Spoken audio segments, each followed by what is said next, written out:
ਇੱਕ ਨਵੀਂ ਰਿਪੋਰਟ ਆਈ ਹੈ ਜਿਹੜੀ 24 ਜਨਵਰੀ ਨੂੰ ਰਿਲੀਜ਼ ਹੋਈ ਆ ਹਿੰਡਨਬਰਗ ਰਿਸਰਚ ਰਿਪੋਰਟ ਦੇ ਨਾਂ ਤੇ ਤਹਿਲਕਾ ਤੇ ਮੱਚਿਆ। ਬਹੁਤ ਸਾਰੇ ਲੋਕਾਂ ਨੂੰ ਇਹਦੀ ਬਰੀਕੀ ਨਹੀਂ ਪਤਾ ਇਹ ਕੀ ਹੈ ਚੀਜ਼, ਕੀ ਸੰਸਥਾ ਹੈ, ਕੌਣ ਲੋਕ ਨੇ, ਕਿਉਂ ਕਰਦੇ ਨੇ। ਨਾਥਨ ਐਂਡਰਸਨ ਜਿਹੜਾ ਕਿਸੇ ਸਮੇਂ ਇਜ਼ਰਾਈਲ ਦੇ ਵਿੱਚ ਜਿਹੜੀ ਗੱਡੀ ਚਲਾਉਂਦਾ ਰਿਹਾ ਮਰੀਜ਼ਾਂ ਨੂੰ ਹਸਪਤਾਲ ਚਲੇ ਜਾਣ 'ਚ, ਐਂਬੂਲੈਂਸ। ਅੱਛਾ ਜੀ। ਤੇ ਇਹ ਫਿਰ ਮੁੜ ਕੇ ਅਮਰੀਕਾ ਚਲਾ ਗਿਆ ਤੇ ਅਮਰੀਕਾ ਜਾ ਕੇ ਇਹਨੇ ਕੋਈ ਫਾਈਨਾਂਸਿਸ ਦੇ ਉੱਤੇ ਸਟੱਡੀ ਕੀਤੀ ਤੇ ਹੌਲੀ ਹੌਲੀ ਇਹਨੇ ਆਪਣੀ ਹਿੰਡਨਬਰਗ ਰਿਸਰਚ ਜਿਹੜੀ ਹੈ ਉਹ ਐਸਟੈਬਲਿਸ਼ ਕਰ ਲਈ। ਤੇ ਇਸ ਕੰਪਨੀ ਦਾ ਮੇਨ ਜਿਹੜਾ ਕੰਮ ਹੈ ਉਹ ਇਹ ਆ ਕਿ ਜਿਹੜੇ ਵੱਡੇ ਬਿਜ਼ਨਸ ਤੇ ਇੰਡਸਟਰੀਅਲ ਹਾਊਸ ਨੇ ਉਹ ਜਿਹੜੇ ਖਾਸ ਕਰਕੇ ਲੋਕਾਂ ਦੇ ਖਿਲਾਫ ਕੰਮ ਕਰਦੇ ਨੇ ਜਾਂ ਜਿਹੜੇ ਫਰੀडम ਆਫ ਪ੍ਰੈਸ ਦੇ ਉੱਤੇ ਵਾਰ ਕਰਦੇ ਨੇ ਜਾਂ ਜਿਹੜੇ ਪ੍ਰੈਸ ਰਿਪੋਰਟਰ ਨੇ ਉਹਨਾਂ ਦੇ ਜਿਹੜੇ ਉੱਤੇ ਕੇਸ ਬਣਾਉਣ 'ਚ ਰੋਲ ਪਲੇ ਕਰਦੇ ਨੇ ਉਹਨਾਂ 'ਤੇ ਖਾਸ ਨਜ਼ਰ ਰੱਖਦੀ ਹੈ। ਜਿਹੜੀ ਮੇਨ ਕੰਸੈਂਟਰੇਸ਼ਨ ਇਸ ਰਿਪੋਰਟ ਦੇ ਅਧਿਐਨ ਦਾ ਕੇਂਦਰ ਹੈ ਉਹ ਅਦਾਨੀ ਗਰੁੱਪ ਹੈ। ਅਦਾਨੀ ਗਰੁੱਪ ਜਿਹੜਾ ਹੈ ਉਹਦੀਆਂ 8 ਕੰਪਨੀਆਂ ਨੇ। ਅੱਛਾ ਜੀ, ਹਾਂ ਉਹਦੇ ਬਾਰੇ ਵੀ ਜਾਣਕਾਰੀ। ਜਿਹੜੀਆਂ 8 ਕੰਪਨੀਆਂ ਨੇ Adani Green Energy, Adani Power, Adani Transmission, Adani Enterprises, Adani Ports, Ambuja Cements, ACC ਤੇ ਅਦਾਨੀ ਵਿਲਮਾਰ। ਇਹ 8 ਕੰਪਨੀਆਂ ਨੇ ਮੇਨ ਜਿਹੜੀਆਂ ਇਹ ਅਦਾਨੀ ਗਰੁੱਪ ਚਲਾਉਂਦਾ ਹੈਗਾ। ਤੇ ਇਹਦੀ ਜਿਹੜੀ ਨੈੱਟਵਰਥ ਹੈ ਉਹ ਬਹੁਤ ਜ਼ਿਆਦਾ ਹੈ, ਜਿਸ ਕਰਕੇ ਹਿੰਦੁਸਤਾਨ ਦਾ ਇਹ ਨੰਬਰ 1 ਇੰਡਸਟਰੀਅਲ ਹਾਊਸ ਹੈ ਤੇ ਵਰਲਡ ਦੇ ਵਿੱਚ ਤੀਜੇ ਨੰਬਰ 'ਤੇ ਸੀਗਾ। ਇਹਦੀ ਜਿਹੜੀ ਵੈਲਥ ਨੈੱਟਵਰਥ ਹੈ ਇੰਡੀਅਨ ਰੁਪੀ ਦੇ ਵਿੱਚ 17.8 ਟ੍ਰਿਲੀਅਨ ਰੁਪਏ ਦੀ ਹੈ ਤੇ ਜਿਹੜੀ US ਡਾਲਰ ਦੇ ਵਿੱਚ ਇਹਦੀ ਨੈੱਟਵਰਥ ਬਣਦੀ ਆ 218 ਬਿਲੀਅਨ। ਪਰਜਾਏ ਗੋਹਾ ਠਾਕਰ ਤੱਕ। ਅੱਛਾ ਜੀ। ਇਹਨਾਂ ਨੇ ਇਹਨਾਂ ਦੀਆਂ ਕਾਰਵਾਈਆਂ ਬਾਰੇ ਕਿ ਕਿਵੇਂ ਇਹ ਲੀਗਲ ਕੰਮ ਕਰ ਰਹੇ ਨੇ ਕੋਈ ਆਰਟੀਕਲ 1 ਤੋਂ ਲਿਖੇ ਤੇ ਇਹਦੇ ਕਰਕੇ ਫਿਰ ਇਹਨਾਂ ਦੇ ਉੱਤੇ ਕੋਈ ਕਿੰਨੇ ਕਰੋੜ ਦਾ ਦਾਵਾ ਇਹਨਾਂ ਨੇ ਹੱਦ ਤੱਕ ਦਾ ਕਰਦਾ ਸਾਡੀ ਬਦਨਾਮੀ। ਅਡਾਨੀ ਗਰੁੱਪ ਨੇ ਜੀ? ਹਾਂ। ਅੱਛਾ। ਤੇ ਫਿਰ ਜਿਹੜੇ ਇਹਨਾਂ ਦੇ ਚੇਅਰਮੈਨ ਸੀਗੇ EPW ਦੇ ਉਹਨਾਂ ਨੇ ਦੇਖਿਆ ਕਿ ਇਹਦੇ ਨਾਲ ਸਾਨੂੰ ਪ੍ਰੋਬਲਮ ਆ ਰਹੀ ਹੈ, ਐਕੈਡੈਮਿਕ ਜਰਨਲ ਹੈ ਤੇ ਉਹ ਫਿਰ ਉਹਨਾਂ ਨੇ ਇਹਨਾਂ ਤੋਂ ਰਿਜ਼ਾਈਨ ਇਹਨਾਂ ਨੂੰ ਕਿਹਾ ਤੇ ਇਹਨਾਂ ਨੇ ਰਿਜ਼ਾਈਨ ਕਰਤਾ। ਸੋ ਇਹ ਜਿਹੜੀ ਅਦਾਨੀ ਗਰੁੱਪ ਹੈ ਐਜ਼ ਏ ਕੰਪਨੀ ਇਹ ਬਿਜ਼ਨਸ ਨਹੀਂ ਚਲਾਉਂਦੇ, ਇਹ ਜਿਹੜੇ ਪ੍ਰਾਈਮ ਮਿਨਿਸਟਰ ਨੂੰ ਜਾਂ ਰੂਲਿੰਗ ਪਾਰਟੀ ਦੇ ਖਿਲਾਫ ਬੰਦੇ ਕ੍ਰਿਟੀਕਲ ਸਵਾਲ ਕਰਦੇ ਨੇ ਉਹਨਾਂ ਦਾ ਮੂੰਹ ਬੰਦ ਕਰਨ ਵਾਲੀ ਵੀ ਕੰਪਨੀ। ਇਹ ਕਿਹਾ ਜਾ ਰਿਹਾ ਕਿ 85% ਇਹਨਾਂ ਨੇ ਪਿਛਲੇ 2-3 ਸਾਲਾਂ 'ਚ ਕੀਮਤ ਵਧਾ ਲਈ ਤੇ ਉਸ ਦੇ ਬੇਸ ਤੇ ਫਿਰ ਬੈਂਕਾਂ ਤੋਂ ਕਰਜ਼ੇ ਲੈਂਦੇ ਨੇ। ਯਾਨੀ ਕਿ ਐਕਚੁਅਲ ਕੀਮਤ 15 ਰੁਪਏ ਹੈ ਤੇ ਉਹਨੂੰ ਮਤਲਬ 85% ਵੀ ਕਰਕੇ 100% ਕਰ ਲਿਆ। ਇਦਾਂ ਕਰਨਾ ਚਾਹੁੰਦੇ? ਇਦਾਂ ਕਰ ਲਿਆ ਉਹਨਾਂ ਨੇ, ਵਧਾ ਲਈ। ਅੱਛਾ। ਤੇ ਜਦੋਂ ਤੁਹਾਡੇ ਸ਼ੇਅਰ ਦੀ ਵੈਲਿਊ ਵੱਧ ਗਈ ਤੇ ਉਹਦੇ ਨਾਲ ਕਾਗਜ਼ਾਂ ਦੇ ਵਿੱਚ ਇਹਨਾਂ ਦੀ ਜਿਹੜੀ ਐਸੈਟਸ ਨੇ ਜਾਇਦਾਦ ਹੈ ਉਹਦੀ ਕੀਮਤ ਵੱਧ ਗਈ ਤੇ ਉਹਨੂੰ ਕੋਲੇਟਰ ਰੱਖ ਕੇ ਬੈਂਕ ਦੇ ਕੋਲ ਜ਼ਮਾਨਤ ਰੱਖ ਕੇ ਤੇ ਕਰਜ਼ਾ ਲੈ ਲਿਆ। ਹੁਣ ਜਦੋਂ ਸ਼ੇਅਰ ਮਾਰਕੀਟ ਡਿੱਗਦੀ ਆ 20-25% ਸ਼ੇਅਰ ਇਹਨਾਂ ਦੇ ਗ੍ਰਾਫ 'ਚ ਚੱਲ ਗਏ ਤੇ ਉਹਨਾਂ ਦੀ ਕੀਮਤ ਘਟ ਗਈ। ਇਹਦਾ ਮਤਲਬ ਕੋਲੇਟਰ ਜਿਹੜਾ ਬੈਂਕ ਕੋਲ ਰੱਖਿਆ ਉਹਦੀ ਕੀਮਤ ਘਟ ਗਈ ਤੇ ਉਹ ਫਿਰ ਜਿਹੜੀ ਕਰਜ਼ੇ ਲਏ ਨੇ ਉਹ ਉਹਨਾਂ 'ਚੋਂ ਕਾਫੀ ਕਰਜ਼ੇ ਜਿਹੜੇ ਨੇ ਗੈਰ ਜਿਹੜੇ ਵਾਜਬ ਬਣ ਜਾਂਦੇ ਨੇ ਤੇ ਉਹ ਕਰਜ਼ੇ ਬੈਂਕਾਂ ਤੋਂ ਨੇ, ਜਿਵੇਂ ਸਟੇਟ ਬੈਂਕ ਆਫ ਇੰਡੀਆ ਜਾਂ ਸਰਕਾਰੀ ਬੈਂਕ। ਹਿੰਦੁਸਤਾਨ 'ਚ ਬਹੁਤ ਸਰਕਾਰੀ ਬੈਂਕ ਨੇ ਨਾ, ਉਹਨਾਂ ਤੋਂ ਜ਼ਿਆਦਾ ਕਰਜ਼ੇ ਨੇ। ਤੇ ਉਲਟੀ ਗੰਗਾ ਜੋ ਡਾਕਟਰ ਸਾਹਿਬ ਇਹਦੇ ਪਹਿਲਾਂ ਤੇ ਉਲਟ ਹੋ ਰਿਹਾ ਸੀਗਾ ਕਿ ਜਿਹੜੇ ਪਬਲਿਕ ਸੈਕਟਰ ਦੀਆਂ ਚੀਜ਼ਾਂ ਨੇ ਉਹ ਪ੍ਰਾਈਵੇਟੇਸ਼ਨ ਵੱਲ ਜਾ ਰਹੀਆਂ। ਤੁਸੀਂ ਕਹਿ ਰਹੇ ਹੋ ਕਿ ਹੁਣ ਪਬਲਿਕ ਸੈਕਟਰ 'ਚ ਵਾਪਸ ਆ ਜਾਣਗੇ? ਨਹੀਂ, ਜ਼ਰੂਰੀ ਨਹੀਂ ਵਾਪਸ ਆਉਣ। ਕੋਈ ਪ੍ਰਾਈਵੇਟ ਹਾਊਸ ਹੋਰ ਵੀ ਖਰੀਦ ਸਕਦਾ ਹੈ, ਲੇਕਿਨ ਜੇ ਨਹੀਂ ਖਰੀਦਦਾ ਤਾਂ ਫਿਰ ਅਲਟੀਮੇਟਲੀ ਗਵਰਨਮੈਂਟ ਜਿਹੜੀ ਆ ਉਹਨੂੰ ਇਕਨੋਮੀ ਨੂੰ ਸੇਵ ਕਰਨ ਵਾਸਤੇ ਇਸ ਪਾਸੇ ਆਉਣਾ ਪਏਗਾ। ਲਗਾਤਾਰ ਦੱਸਿਆ ਜਾ ਰਿਹਾ ਕਿ ਸਾਡੇ ਜਿਹੜੇ ਕਿਸਾਨ ਨੇ ਉਹ ਕਰਜ਼ੇ ਹੇਠ ਦੱਬੇ ਨੇ ਤੇ ਕਰਜ਼ੇ ਕਾਰਨ ਹੀ ਬਹੁਤ ਸਾਰੇ ਕਿਸਾਨ ਜਿਹੜੇ ਨੇ ਉਹ ਸੁਸਾਈਡ ਕਰ ਰਹੇ ਨੇ ਤੇ ਉਹਨਾਂ ਦਾ ਨੰਬਰ ਵੀ ਕਾਫੀ ਵੱਧ ਗਿਆ, ਕਈ ਲੱਖਾਂ 'ਚ ਚਲਾ ਗਿਆ ਹੈਗਾ। ਤੇ ਪੰਜਾਬ ਦੇ ਵਿੱਚ ਵੀ 16-17 ਹਜ਼ਾਰ ਦੇ ਕਰੀਬ ਜਿਹੜੇ ਨੇ ਕਿਸਾਨ ਤੇ ਖੇਤ ਮਜ਼ਦੂਰ ਜਿਹੜੇ ਨੇ ਉਹ ਪਿਛਲੇ 20 ਸਾਲਾਂ 'ਚ ਸੁਸਾਈਡ ਕਰ ਚੁੱਕੇ ਨੇ ਤੇ ਉਹਨਾਂ ਦੇ ਕਰਜ਼ੇ ਤਾਂ ਕਿਸੇ ਨੇ ਮਾਫ ਨਹੀਂ ਕੀਤੇ। ਕਿ ਇਹ ਜਿਹੜੀ ਧੁੰਦ ਪੈਦਾ ਹੋ ਗਈ ਆ, ਇਹ ਧੁੰਦ ਤਾਂ ਛੱਡਣੀ ਪੈਣੀ ਆ ਤੇ ਧੁੰਦ ਨੂੰ ਹਟਾਉਣ ਦਾ ਇੱਕੋ ਹੀ ਤਰੀਕਾ ਹੈ ਕਿ ਪ੍ਰੋਪਰ ਇਨਕੁਆਇਰੀ ਕਰਕੇ ਤੇ ਦੁੱਧ ਦਾ ਦੁੱਧ ਤੇ ਪਾਣੀ ਦਾ ਪਾਣੀ ਜਿਹੜਾ ਸਾਹਮਣੇ ਲਿਆਉਣਾ ਚਾਹੀਦਾ ਹੈ। ਤੇ ਇਹ ਜਿਹੜੇ ਤੱਥ ਇਹਨਾਂ ਨੇ ਪੇਸ਼ ਕੀਤੇ ਨੇ ਐਂਡਰਸਨ ਹੁਣਾਂ ਨੇ ਆਪਣੀ ਰਿਪੋਰਟ ਦੇ ਵਿੱਚ ਹਾਈਡਲਬਰਗ ਰਿਸਰਚ ਨਾਲ ਉਹਨਾਂ ਦੇ ਬਾਰੇ ਜ਼ਰੂਰ ਦੇਖਣਾ ਚਾਹੀਦਾ ਹੈਗਾ। ਅਦਰਵਾਈਜ਼ ਇਹ ਜਿਹੜੇ ਇਹ ਰਿਪੋਰਟਾਂ ਇਹੋ ਜਿਹੀਆਂ ਨੇ ਉਹ ਲੰਮੇ ਸਮੇਂ ਤੱਕ ਤੁਹਾਡਾ ਪਿੱਛਾ ਕਰਦੀਆਂ ਰਹਿੰਦੀਆਂ ਨੇ।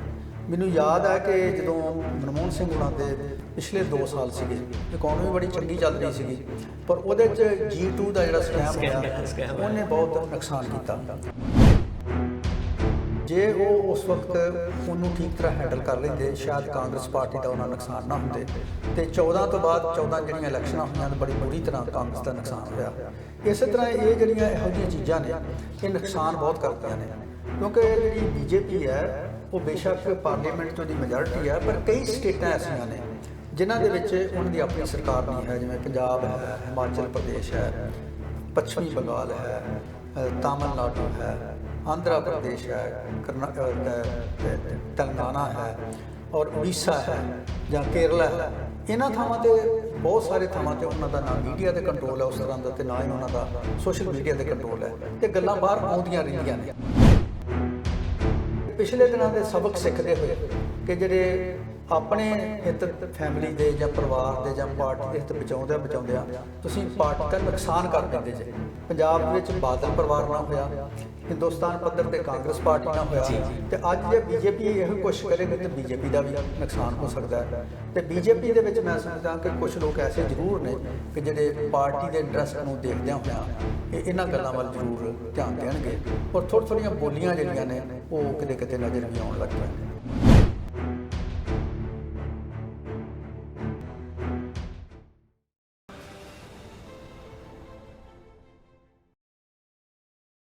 ਤੁਸੀਂ ਵੇਖ ਰਹੇ ਹੋ TV ਪੰਜਾਬੀ ਦੁਨੀਆ। ਮੇਰੇ ਨਾਲ ਨੇ ਉੱਘੇ ਅਰਥ ਸ਼ਾਸਤਰੀ ਡਾਕਟਰ ਸੁੱਚਾ ਸਿੰਘ ਗਿੱਲ। ਅਰਥ ਸ਼ਾਸਤਰ ਪ੍ਰੋਗਰਾਮ ਲੈ ਕੇ ਅਸੀਂ ਤੁਹਾਡੀ ਸੇਵਾ 'ਚ ਹਾਜ਼ਰ ਹੋਏ ਹਾਂ। ਪਿਛਲੇ ਦਿਨਾਂ ਤੋਂ ਕੁਝ ਇੱਕ ਰਿਪੋਰਟਸ ਐਸੀਆਂ ਆ ਰਹੀਆਂ ਨੇ ਇਕੋਨਮੀ ਨੂੰ ਲੈ ਕੇ ਜਿਨ੍ਹਾਂ ਨੇ ਸਾਡੇ ਸਿਸਟਮ ਨੂੰ ਬੁਰੀ ਤਰ੍ਹਾਂ ਹਿਲਾਉਣਾ ਦਿੱਤਾ। ਖਾਸ ਕਰਕੇ ਇੱਕ ਨਵੀਂ ਰਿਪੋਰਟ ਆਈ ਹੈ ਜਿਹੜੀ 24 ਜਨਵਰੀ ਨੂੰ ਰਿਲੀਜ਼ ਹੋਈ ਆ, ਹਿੰਡਨਬਰਗ ਰਿਸਰਚ ਰਿਪੋਰਟ ਦੇ ਨਾਂ ਤੇ। ਉਹਦੇ ਬਾਰੇ ਅਸੀਂ ਅੱਜ ਜਾਣਕਾਰੀ ਲੈਣੀ ਹੈ ਡਾਕਟਰ ਸਾਹਿਬ ਕੋਲੋਂ। ਆਪਣੇ ਦਰਸ਼ਕਾਂ ਦਾ ਸਵਾਗਤ ਕਰਦੇ ਹਾਂ। ਡਾਕਟਰ ਸਾਹਿਬ ਤੁਹਾਡਾ ਵੀ ਸਵਾਗਤ ਹੈ। ਜੀ ਆਇਆਂ ਨੂੰ ਜੀ। ਬਹੁਤ ਬਹੁਤ ਸ਼ੁਕਰੀਆ ਡਾਕਟਰ ਸਾਹਿਬ। ਹਿੰਡਨਬਰਗ ਰਿਸਰਚ ਤਹਿਲਕਾ ਤੇ ਮੱਚਿਆ, ਬਹੁਤ ਸਾਰੇ ਲੋਕਾਂ ਨੂੰ ਇਹਦੀ ਬਰੀਕੀ ਨਹੀਂ ਪਤਾ। ਇਹ ਕੀ ਹੈ ਚੀਜ਼, ਕੀ ਸੰਸਥਾ ਹੈ, ਕੌਣ ਲੋਕ ਨੇ, ਕਿਉਂ ਕਰਦੇ ਨੇ, ਇਹ ਥੋੜ੍ਹਾ ਜਿਹਾ ਇਹਦੀ ਸਾਨੂੰ ਬੈਕਗਰਾਉਂਡ ਸਮਝਾਓ। ਹਿੰਡਨਬਰਗ ਰਿਸਰਚ ਜਿਹੜੀ ਹੈ ਇੱਕ ਜਥੇਬੰਦੀ ਹੈ USA ਦੇ ਵਿੱਚ। ਇਹ ਜਥੇਬੰਦੀ ਜਿਹੜੀ ਹੈ ਇਹਦਾ ਜਿਹੜਾ ਕਰਤਾ ਧਰਤਾ ਹੈ ਨਾਥਨ ਐਂਡਰਸਨ ਹੈ। ਅੱਛਾ ਜੀ। ਨਾਥਨ ਐਂਡਰਸਨ ਜਿਹੜਾ ਕਿਸੇ ਸਮੇਂ ਇਜ਼ਰਾਈਲ ਦੇ ਵਿੱਚ ਜਿਹੜੀ ਗੱਡੀ ਚਲਾਉਂਦਾ ਰਿਹਾ ਮਰੀਜ਼ਾਂ ਨੂੰ ਹਸਪਤਾਲ 'ਚ ਲਿਜਾਣ 'ਚ, ਐਂਬੂਲੈਂਸ। ਅੱਛਾ ਜੀ। ਤੇ ਇਹ ਫਿਰ ਮੁੜ ਕੇ ਅਮਰੀਕਾ ਚਲ ਗਿਆ, ਤੇ ਅਮਰੀਕਾ ਜਾ ਕੇ ਇਹਨੇ ਕੋਈ ਫਾਈਨਾਂਸਿਸ ਦੇ ਉੱਤੇ ਸਟੱਡੀ ਕੀਤੀ, ਤੇ ਹੌਲੀ ਹੌਲੀ ਇਹਨੇ ਆਪਣੀ ਹਿੰਡਨਬਰਗ ਰਿਸਰਚ ਜਿਹੜੀ ਹੈ ਉਹ ਇਸਟੈਬਲਿਸ਼ ਕਰ ਲਈ। ਤੇ ਇਸ ਕੰਪਨੀ ਦਾ ਮੇਨ ਜਿਹੜਾ ਕੰਮ ਹੈ ਉਹ ਇਹ ਆ ਕਿ ਜਿਹੜੇ ਵੱਡੇ ਬਿਜ਼ਨਸ ਤੇ ਇੰਡਸਟਰੀਅਲ ਹਾਊਸ ਨੇ ਉਹ ਜਿਹੜੇ ਖਾਸ ਕਰਕੇ ਲੋਕਾਂ ਦੇ ਖਿਲਾਫ ਕੰਮ ਕਰਦੇ ਨੇ, ਜਾਂ ਜਿਹੜੇ ਫਰੀडम ਆਫ ਪ੍ਰੈਸ ਦੇ ਉੱਤੇ ਵਾਰ ਕਰਦੇ ਨੇ, ਜਾਂ ਜਿਹੜੇ ਪ੍ਰੈਸ ਰਿਪੋਰਟਰ ਨੇ ਉਹਨਾਂ ਦੇ ਜਿਹੜੇ ਉੱਤੇ ਕੇਸ ਬਣਾਉਣ 'ਚ ਰੋਲ ਪਲੇ ਕਰਦੇ ਨੇ, ਉਹਨਾਂ 'ਤੇ ਖਾਸ ਨਜ਼ਰ ਰੱਖਦੀ ਆ ਜੀ। ਤੇ ਇਹਨਾਂ ਨੇ ਪਹਿਲਾਂ ਵੀ ਅਮਰੀਕਾ ਦੇ ਵਿੱਚ ਕੁਝ ਰਿਪੋਰਟਾਂ ਕੱਢੀਆਂ ਨੇ, ਤੇ ਉਹਦੇ ਅਨੁਸਾਰ ਅਮਰੀਕਨ ਕੰਪਨੀਆਂ ਜਿਹੜੀਆਂ ਨੇ ਉਹ ਡੁੱਬ ਗਈਆਂ। ਇੱਕ ਕਾਰ ਕੰਪਨੀ ਜਿਹੜੀ ਉਹਨਾਂ ਨੇ ਕਿਹਾ ਸੀਗਾ ਅਸੀਂ ਬਣਾਵਾਂਗੇ ਇਲੈਕਟ੍ਰਿਕ ਕਾਰ, ਤੇ ਉਹਨਾਂ ਨੇ ਜਨਰਲ ਮੋਟਰ ਨਾਲ ਐਗਰੀਮੈਂਟ ਕੀਤਾ ਸੀਗਾ, ਤੇ ਉਹਨਾਂ ਨੇ ਆਪਣੇ ਸ਼ੇਅਰ ਇਨਫਲੇਟ ਕਰ ਲਏ, ਤੇ ਉੱਤੇ ਰਿਪੋਰਟ ਕੱਢੀ, ਤੇ ਫਿਰ ਅਲਟੀਮੇਟਲੀ ਕੰਪਨੀ ਜਿਹੜੀ ਆ ਉਹਨੂੰ ਬਹੁਤ ਨੁਕਸਾਨ ਹੋਇਆ। ਇਹ ਹੁਣ ਹਿੰਡਨਬਰਗ ਰਿਸਰਚ ਰਿਪੋਰਟ ਜਿਹੜੀ ਆ, ਜਿਹੜੀ ਹੁਣ 24 ਜਨਵਰੀ 2023 ਨੂੰ ਰਿਲੀਜ਼ ਹੋਈ ਹੈ, ਇਹ ਜਿਹੜੀ ਹਿੰਦੁਸਤਾਨ ਦੀ ਨੰਬਰ 1 ਇੰਡਸਟਰੀਅਲ ਬਿਜ਼ਨਸ ਹਾਊਸ ਹੈ ਅਦਾਨੀ ਗਰੁੱਪ, ਉਹਦੇ ਬਾਰੇ ਹੈ। ਅੱਛਾ ਜੀ। ਤੇ ਇਸ ਰਿਪੋਰਟ ਦੇ ਬਾਹਰ ਆਉਣ ਤੋਂ ਬਾਅਦ ਅਦਾਨੀ ਗਰੁੱਪ ਦੇ ਜਿਹੜੇ ਸ਼ੇਅਰ ਨੇ ਉਹ ਕਾਫੀ ਥੱਲੇ ਚਲ ਗਏ ਨੇ, ਡੁੱਬ ਗਏ ਨੇ ਇੱਕ ਤਰ੍ਹਾਂ। ਰੋਲ ਡਾਕਟਰ ਸਾਹਿਬ ਅਡਾਨੀ ਗਰੁੱਪ ਦੇ ਉੱਤੇ ਹੀ ਇਹਨਾਂ ਨੇ ਟਾਰਗੇਟ ਕਰਕੇ ਰਿਸਰਚ ਕੀਤੀ ਹੈ, ਜਾਂ ਜਿਹੜਾ ਸਿਸਟਮ ਇਸ ਵੇਲੇ ਭਾਰਤ ਵਿੱਚ ਚੱਲ ਰਿਹਾ ਕਾਰਪੋਰੇਟ ਦਾ ਉਹਨੂੰ ਵੀ ਨਾਲ ਧਿਆਨ 'ਚ ਰੱਖਿਆ? ਇਹਨਾਂ ਨੇ ਉਹਨੂੰ ਵੀ ਧਿਆਨ 'ਚ ਰੱਖਦਿਆਂ ਹੋਇਆਂ ਜਿਹੜੀ ਮੇਨ ਕਨਸੈਂਟਰੇਸ਼ਨ ਇਸ ਰਿਪੋਰਟ ਦੇ ਅਧਿਐਨ ਦਾ ਕੇਂਦਰ ਹੈ ਉਹ ਅਦਾਨੀ ਗਰੁੱਪ ਹੈ।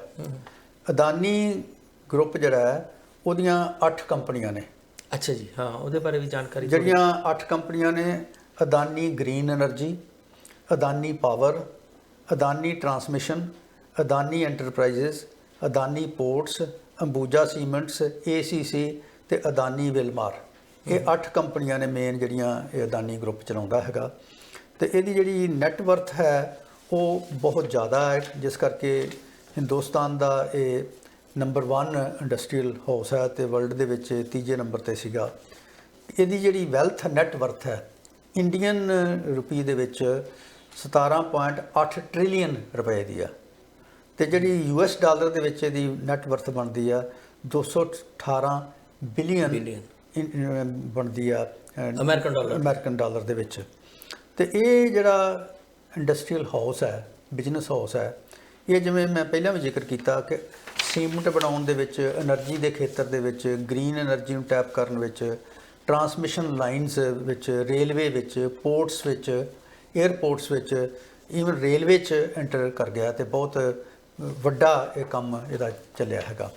ਇਸ ਰਿਪੋਰਟ ਦੇ ਛਾਇਆ ਹੋਣ ਤੋਂ ਬਾਅਦ 24 ਤਰੀਕ ਤੋਂ ਬਾਅਦ ਇੰਡੀਅਨ ਜਿਹੜੀ ਸਟਾਕ ਮਾਰਕੀਟ ਆ ਉਹ 'ਚ ਕਾਫੀ ਗਿਰਾਵਟ ਆਈ ਆ ਤੇ ਇਹਨਾਂ ਦੇ ਜਿਹੜੇ ਸ਼ੇਅਰ ਨੇ ਅਦਾਨੀ ਗਰੁੱਪ ਦੀ ਕੰਪਨੀਆਂ ਦੇ ਉਹ 20 ਤੋਂ 26% ਤੱਕ ਉਹਨਾਂ 'ਚ ਗਿਰਾਵਟ ਆਈ ਆ। ਤੇ ਇਸ ਕਰਕੇ ਇਹਦਾ ਜਿਹੜਾ ਨੁਕਸਾਨ ਹੈ ਇਸ ਕੰਪਨੀ ਦਾ ਸ਼ੇਅਰ ਮਾਰਕੀਟ 'ਚ 4.10 ਲੱਖ ਕਰੋੜ ਰੁਪਏ ਦਾ ਨੁਕਸਾਨ ਹੋਇਆ। ਤੇ ਇਹ ਕੰਪਨੀ ਜਿਹੜੀ ਆ ਦੁਨੀਆ 'ਚ ਤੀਜੇ ਸਥਾਨ ਤੋਂ ਖਿੱਚ ਕੇ 7ਵੇਂ ਨੰਬਰ ਤੇ ਪਹੁੰਚ ਗਈ ਆ। ਤੇ ਇਹਦੇ 'ਚ ਇੱਕ ਹੋਰ ਇੰਪੋਰਟੈਂਟ ਗੱਲ ਇਹ ਆ ਕਿ ਇਸ ਕੰਪਨੀ ਦੇ ਵਿੱਚ ਜਿਨ੍ਹਾਂ ਨੇ ਪੈਸੇ ਲਾਏ ਨੇ ਇਹਨਾਂ ਕੰਪਨੀਆਂ 'ਚ, ਖਾਸ ਕਰਕੇ LIC ਦਾ ਜ਼ਿਕਰ ਕਰਨਾ ਚਾਹੀਦਾ, Life Insurance Company of India ਦਾ। ਇਹ ਪਬਲਿਕ ਸੈਕਟਰ ਦੀ ਕੰਪਨੀ ਆ ਤੇ ਇਹ ਤੋਂ ਕੋਈ 18,600 ਕਰੋੜ ਦਾ ਨੁਕਸਾਨ ਹੋਇਆ। ਇਸੇ ਤਰ੍ਹਾਂ ਜਿਹੜੀ ਨੈਸ਼ਨਲ ਪੈਨਸ਼ਨ ਸਕੀਮ ਦੇ ਪੈਸੇ ਇਹਨਾਂ ਕੰਪਨੀਆਂ ਲੱਗੇ ਹੋਣਗੇ ਉਹਨਾਂ ਦਾ ਨੁਕਸਾਨ ਵੀ ਹੋਇਆ। ਹੋਰ ਇੰਡੀਵਿਜੂਅਲਸ ਨੇ ਜਿਹੜੇ 'ਚ ਪੈਸੇ ਲਾਏ ਹੋਣਗੇ ਉਹਨਾਂ ਦਾ ਵੀ ਕਰਸਪੋਂਡਿੰਗਲੀ ਨੁਕਸਾਨ ਹੋਇਆ ਹੈਗਾ। ਤੋ ਇਹ ਜਿਹੜੀ ਕੰਪਨੀ ਆ ਇਹਦੇ ਬਾਰੇ ਮੈਂ ਇੱਕ ਦੋ ਗੱਲਾਂ ਹੋਰ ਕਹਿਣੀਆਂ ਚਾਹਾਂਗਾ ਆਪਣੀ ਡਿਸਕਸ਼ਨ ਨੂੰ ਅੱਗੇ ਤੋਰਨ ਵਾਸਤੇ। ਇਹ ਕੰਪਨੀ ਜਿਹੜੀ ਆ ਇਹ ਆਮ ਤੌਰ ਤੇ ਫੈਮਿਲੀ ਐਂਟਰਪ੍ਰਾਈਜ਼ ਹੈ। ਅੱਛਾ ਜੀ। ਪਰਿਵਾਰ ਚਲਾਉਂਦਾ ਹੈ, ਅਦਾਨੀ ਪਰਿਵਾਰ ਚਲਾਉਂਦਾ ਹੈ। ਅਦਾਨੀ ਪਰਿਵਾਰ ਜਿਹੜਾ ਹੈ ਉਹਦੇ 8 ਮੈਂਬਰ ਜਿਹੜੇ ਨੇ 22 ਚੋਂ ਇਸ ਕੰਪਨੀ ਇਸ ਗਰੁੱਪ ਦੇ ਟਾਪ ਐਗਜ਼ੈਕਟਿਵ ਮੈਂਬਰ ਨੇ। ਉਹ 'ਚ ਗੌਤਮ ਅਦਾਨੀ ਜਿਹੜਾ ਹੈ ਉਹ ਤਾਂ ਚੇਅਰਮੈਨ ਹੈ ਬਹੁਤ ਸਾਰੀਆਂ ਕੰਪਨੀਆਂ ਦਾ। ਉਸ ਤੋਂ ਬਾਅਦ ਇਹਨਾਂ ਦਾ ਛੋਟਾ ਭਰਾ ਹੈ ਰਜੇਸ਼ ਅਦਾਨੀ, ਉਹ ਕਈਆਂ ਕੰਪਨੀਆਂ ਦਾ ਕਾਰਕੁਨਾ ਜਾਂ ਡਿਪਟੀ ਹੈ। ਤੀਸਰੇ ਨੰਬਰ ਤੇ ਆਉਂਦਾ ਸਮੀਰ ਵੋਰਾ, ਉਹ ਇਹਨਾਂ ਦਾ ਬ੍ਰਦਰ ਇਨ ਲਾ ਹੈ, ਉਹ ਕਈਆਂ ਕੰਪਨੀਆਂ ਦੇ ਵਿੱਚ ਟਾਪ ਪੋਜੀਸ਼ਨ ਤੇ ਆ।